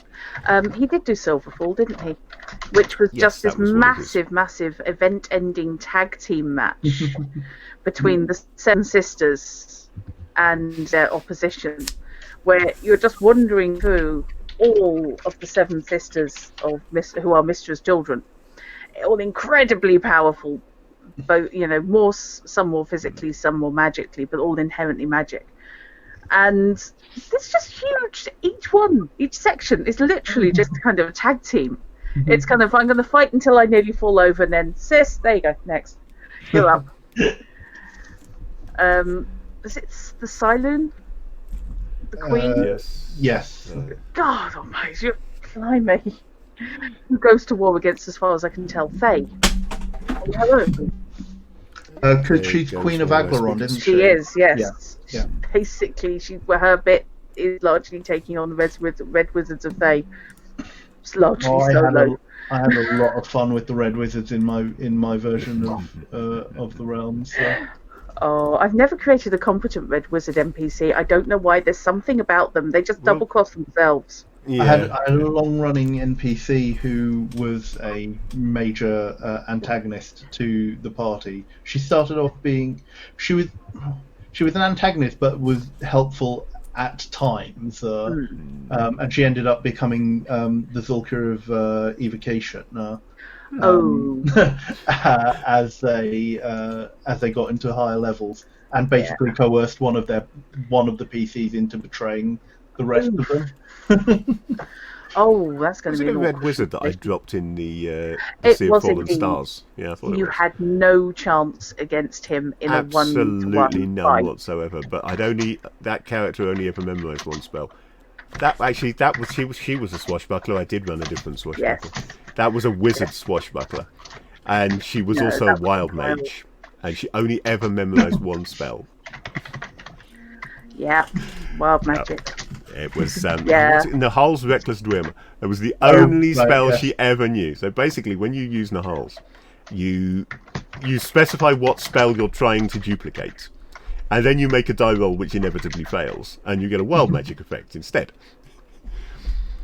And that was the only spell she ever memorised. And I attempted to do a magic missile, I think it was, against this red wizard who was way tougher than me, and instead got the wild magic effect of opening any doors, windows, or other portals within a certain area. The wild mage at the time was standing on a trapdoor on a wharf. Leading out into the Sea of Fallen Stars, just went straight through into the water, and I ran away. Okay, right, I've done my shopping. So, does anybody else need anything? Because I am conscious of the time that is kind of motoring on. Is there anything further that we need? Does anyone have any further questions or things that they have spotted that needs to be finished or fixed on their character? I don't think so. No, I did fix one of the spells that didn't say anything because we were talking about other things. Mm-hmm. I took Spook instead of Cantrip. Okay, not a problem. I automatically go for Cantrip every time I create a wizard because I just think it's such a cool spell. But that does not mean that you have to go for Cantrip. You're welcome to swap it out for Spook. I'm not a fancy pants bard that distracts people with illusions and stuff. No, I took Spook because if I'm in a bad situation, they're gonna run the fuck away. That works.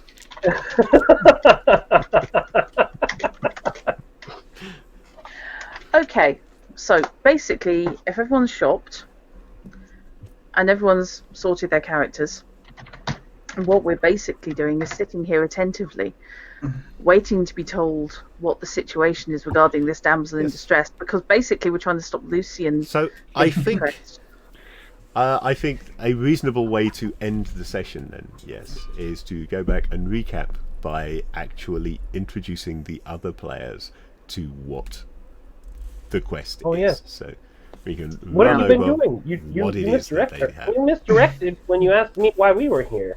Yeah. So, Lucian, what is this situation? And what's Well, who I is your haven't been friend? informed much of it myself, but I've heard that there is a lady that is being beguiled by someone with wicked will. Lady being beguiled by wicked will. Yeah. Do I know this wicked will? Sounds like somebody from my side of the fence. Resisting the temptation to change the possibly a name of that pirate. NPC. Put some on our side. Well, not a will, but a farson. The story goes that this merchant of my acquaintance, his daughter, a 16-year-old girl, has become enamored of of someone her father did not quite approve. He believes the young man to be a charlatan, a scoundrel, an ne'er-do-well who runs with a gang of like-minded folk. So That he doesn't has. so far sound particularly against her will. That just sounds like a teenager in love. Indeed, Yeah. he feels that her father feels that obviously that she could do better, and is concerned that he does not have the same degree of affection that she has for him. Oh. Yes, that he has said that her paramour hangs around with a group which fleece and rob people around the edge of the dock ward and southern ward. Wow. Obviously, I am not, as you might tell, I am not long of this city, so my knowledge of the geography is a little bit weak. Hey, me too. Now, there's one of two ways this can go. Because there's nothing wrong with going for someone of a scoundrelly nature. However, if said scoundrels are causing trouble to the populace who can least afford it, then we may need to have words. And I can entirely see the father's point of view. Yes, her father is a prosperous merchant and doesn't wish to see her attached to somebody who might merely wish to fritter away his profits. Similarly, I've been asked if we can find out proof of his intentions. So if we could see if they are honourable or not. So if we can talk to him and it turns out that actually he's as smitten and wants to set up home with lots of, mummy thief and daddy thief and lots of little baby thieves. Also, shouldn't we ask her? And yes, why? her opinion on the situation. Well, obviously, there is information gathering to be done. There certain folks may need to be at least questioned as to what is happening on. There is a reward. We don't need it. Yes. Yes, we do. Yes, we do. There will be expenses. You have 2 gold pieces, Lucian. Well, there are bound to be expenses. These people will probably want fees to talk to them. So definitely, I think expenses are an excellent idea. Well, and a reward is only right in the moral sense of things, because it's not like you can feed your horse on air. Well, then I will just ask for some hay. I don't need any money, sorry. Looking around me, what? Can I reach around and clip him around the back of the head? No. What that means not is stopping that you. we get more money, he gets none.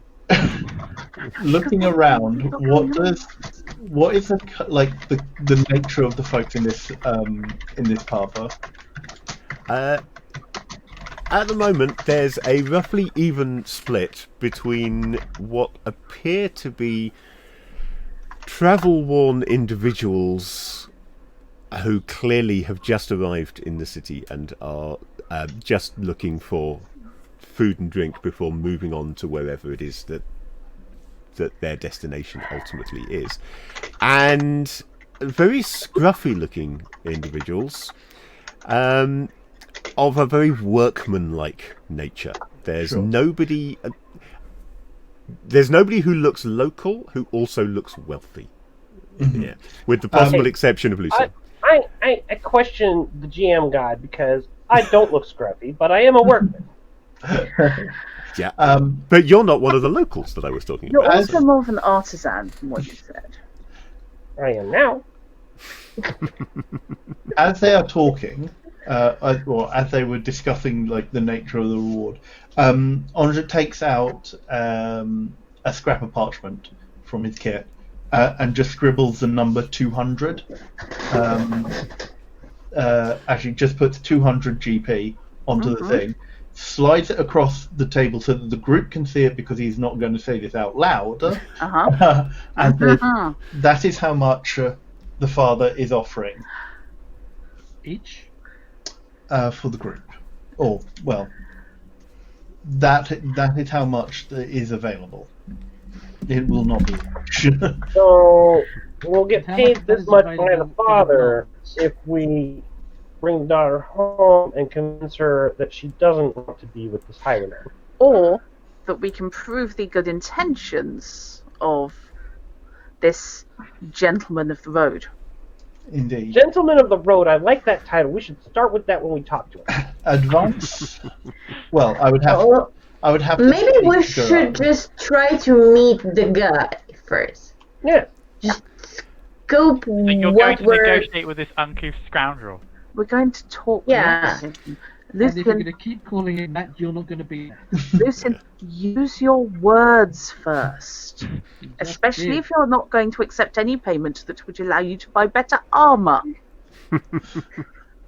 Somehow I feel like you guys I are don't trying need to better parent armor. this adult here. Okay. I think we can do some business with this. I'm taking it that you're going to want to supervise the use of your employer's expenses. Well, expenses and are probably if you're looking for a sum above and beyond what is being offered here, then I would have to talk to. I meant more that you'd want to check that we weren't sort of frittering it away. Oh, obviously, yeah. Also, you just met us. How can you trust us? Because I'm very trustworthy. Lucian has, Master Einhart has vouched for your, well. Are you sure you're going to interpret? I don't really trust their character, but I can attest to their skill as vouching for their character. That's why Andrew stops himself. Our professionalism. Before you carry on any further, you do realise that Master Lucian has just met Shrine and myself previously. Like These 3 two days ago. revoted.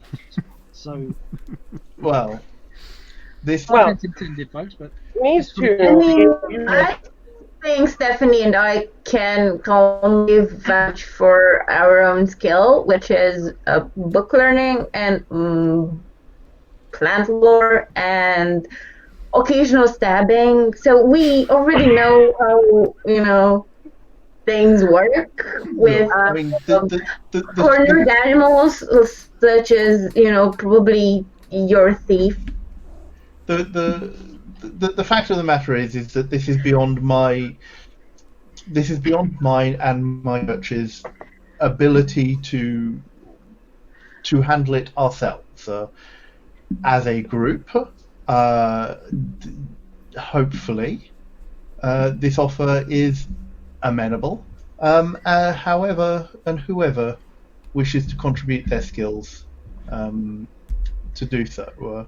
He's smiling all the while, like he's got a very open and honest face. So Uh-huh. I see. I trusted him till you said that. I think Shrine is going to go sort of I'm what charisma 14, so Yeah. I just imagine a Nils but disco. is going to sort of what to Carps. So, Look, Lucian is going to get himself killed if left to his own devices. Excellent. And these two could be useful, but I think are also trying to get themselves killed out of sheer ignorance. Again, more can I roll to hear things? You have the detect noise skill, so I you do. can indeed roll your detect noise. Yes, I do. Yes. I think we should just challenge this guy to a duel. That'll end things pretty No, quickly. that's a fail. Failure by 13. However, you're sat at the same table as them. Yeah, that's true. So it comes down to... Oh, hello. We've lost Drat. This is here for me. yeah. Yeah, For me, I can see fishing. Yeah. I still have a fish. Fish, do you Oops. have Drut? I have a fish, I don't have and I Drat, have no. Drat. I have lost Drat. I've Careful. got everybody Fish else, is but lost. Oh I've no, lost Drat and Fish have divorced! Yeah. Oh boy. I've lost her on VC, and I have lost her in Fantasy Grounds as well. Yeah, you actually do seem on Slightly weird. stream to have his blocked. Ah, So, Drat I then. lost Drut. yes. she's think that was a reconnected to choice. Fantasy Grounds. Let me see whether we can get her back in VC. Right, now that Shrine's out of the way, we can actually get some heroism done. Because you think Carps isn't going to stop you? That's probably There's why I'm only stuck. one You've guard. taken around the back of the Recalling head a few Drut. times, Gibbs style. Oh yeah. There we Lucian, go. yes. We've got a Drat back, but I do need... She's now twice the size of everybody else, so I just need to Thank make you some for that. minor I take that adjustments. Oh, wow. Yeah, Fish, there were some things you just don't say to That's a woman. better. Now Jeez, we're come right. on now, Fish. I thought you were a good person until now. Yeah. Sorry, no, I could hear everybody else, but literally Fish were frozen on me and everyone else Right. was fine. Yeah, I was connected to everybody except you, Drat. How bizarre. I don't know why. It just apparently the internet is fine for long distances, but the person who lives like 3 miles away from me, forget it. I'm pretty sure I'm the farthest away from all of you. distancing. I'm glad. Oh no, I've lost her again. They say at the same time. Oh, this is wonderful. So if you guys still have Drat, Yeah. can somebody ask her to make me an intelligence roll at +1, please? She's just like, Yeah. But you just hung up, so Okay, so no, not really. Is it worth at this point drawing a veil over our discussion? Yeah, and I resuming will. I will leave the intelligence roll that I wanted her to make until next session. Then, that works. thank you all for playing. I have thoroughly enjoyed this. I think that the roleplay has been absolutely fantastic. These characters are great. I'm really looking forward to seeing what they make of not just this scenario, but of Waterdeep and the Forgotten Realms in general. Thank you, everybody for watching. I hope you have enjoyed it. I'm not going to call you back, Drat, because we're going to end now. So yeah, thank you very much. If you've enjoyed this, then do come back next week for... Are we on Eclipse Phase next week? Oh, Yes, shit. it's Eclipse Phase. It's Eclipse Phase. yay! I I get to hope be a cephalopod.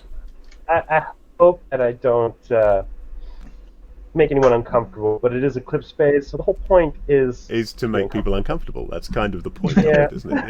Yeah, it's Excuse me, Shard. I am gonna play an old lady, so you're gonna regret every single thing that you have ever agreed to by allowing me to play. I don't think she's Taking your capable case of early. regret. and then I after don't think Shard is either. after Eclipse Phase next week, the week after will be Drat running The Witcher again, and then after that, back to this for some actual scenario. But probably very little scenario based on the way these characters have roleplayed so far. I expect to see... We'll be and- lucky if we leave the tavern. Yeah, I expect I to see an really awful lot of hope discussion for before they go. Jezzer to in. move the plot forward a lot more than I do. And after And that, okay, Lucian's going to be very gung-ho about this, so he's going to get a bit antsy if we sit around too long. Yeah. I So was yeah, gonna say, after that, there's the potential for Mutant Year Zero if I can actually pull off a single session game. I'm not sure that that's actually a something you should be aiming for. I thought the idea was to not do it in a single session. Because normally, if it is a single session, it's because everybody's dead. Well, Although, to be quick honest, fix. in this game, I think everybody's dead before we start, aren't they? You did say that That is true. Yeah, we're starting newly sleeved, so yeah, everybody's dead already. That's just taking a shortcut. It'll be so much fun. I'm looking forward to it. I've been wanting to play Eclipse Phase for ages. Yeah, I'm looking forward to Looks like watching. such a good game.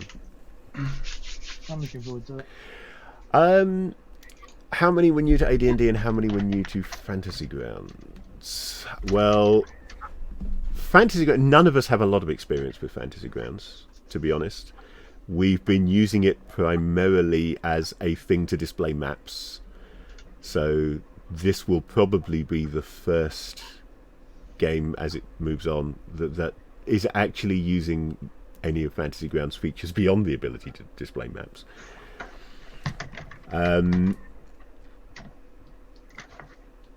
As to AD&D, new to so AD&D, I'm new. I think really it's me, Nightbites, and Chrono Magistrate who have actually played AD&D 2nd Edition before, isn't it? Andra. Oh, and Drat. How did I forget Drat? Because she's not there in front of me. Because she's not here. Well, I mean, technically, Lucian Robinson has played because he played. Yes, Yeah. that Yeah. one scenario that was the I've first part played of this. one scenario. But yes, So I that was. cut my teeth on this edition when I was 16. I started on 1st edition, but I'd not been playing it for that long really when 2nd came along. And mine was one of those groups that initially did not want to play 2nd edition. They were quite happy. They had all the books and they were happy with their books. And I very meanly went out and bought the new player's handbook and brought it along to a game session. And everybody said, oh, yeah, cool. I mean, we don't want to buy it, but we'll obviously look at the new book and see what they've done with it. And by the time the DMG came out, we'd converted the campaign across to 2nd edition. Nicely done. Shadzar, I'm just excited to putting people off more, whether it's my name or my actions, even though my actions are completely rational and all of the other humanoids don't understand because they're dumber than me. Yeah, I had the advantage that I think I was in my first job at the point that AD&D came out. No, I wasn't. I was a student still at the time, but I had very few expenses. And I managed, therefore, to obtain the books eventually, and it worked out quite nicely from that. I think it's hard, really, to say, to ask how are people liking AD&D, because this has been primarily roleplay for this session, so that would have gone much the same in any edition. So till we actually start getting into the rules and people start realising the genuine impact of 1 minute combat rounds and 5 hit points at first level, it's going to be a bit tricky to tell what this edition is like. I don't know. I am really looking forward to having 1 spell slot because that means I can stab. Yeah, this is true. And I can another do thing a lot of stabbing. Yeah, the main disadvantage that you have in stabbing in this edition is your armor class in melee, because other than your stat bonuses, everybody starts with the same to hit bonus. I think in any edition I have that disadvantage being a wizard. I remember having absolutely, but freaking. What I was saying is that's the only disadvantage that you have in this edition, because in say 3rd edition, which I played a lot of, your fighter has a +1 base attack bonus, so straight away the fighter's got +1 to hit and the wizard doesn't. The fighter doesn't have that in this edition. Everybody starts with a THACO of 20, which is the equivalent of a +0 base attack bonus. So we're all fighters. even I the am so fighters, looking the forward to fighters will this. progress much quicker, but they start with the same base attack bonus. So if you put an 18 strength onto a wizard, they can hit better than the party fighter. I know, I've done it. Why would you want to put 18 strength Yes. on a wizard? Well, in fairness, I didn't create the character. It was a character that was already extant within the game that I had joined, and got cloned. It wasn't actually a clone spell, so or whichever the spell is. So they didn't try and kill each other. They were cloned by some magical effect, and were fine with each other. And I just took over the clone as a new PC. So I suddenly had an 18 strength wizardess. You know, Lots of that's fun with not- the quarterstaff. See, sometimes you don't get to know that you're going to be a wizard until the magic starts happening, and you've been working as a farmhand your whole life. Yeah, Freaking farmhand absolutely. that gets pulled away to train at a wizard school, they're gonna have some massive strength. I've played a high dex wizard who spent more time shooting a bow than he did casting spells. He actually hung around with Scarlet Martinez, the swashbuckler I was talking about earlier on, and he was a peasant. He had the peasant hero kit, which meant that despite being a wizard, he could use a longbow. So Nice. a wizard with a longbow is an excellent thing to have in the back row of your party, basically. Nice. I'm a wizard with a crossbow. That's a good alternative. I'm also high dex. Oh, that's another thing. I am house ruling the to hit bonuses. When I was talking about it then about the 18 strength wizard, I was talking about the core rules. I'm using dexterity in this game for your to hit bonus in melee. Your damage bonus is still coming off strength, obviously, but you'll be using dexterity to hit. So a high dex character has a better chance of hitting, but a high strength character will do massive amounts of damage. We always did that back in the day, and it just still makes sense to me, so we're going to continue to do it here as a house rule. Sure. I don't. I'm have just bone glad I'm so either. likable. I'm glad that you make me sound less dangerous of the two of us.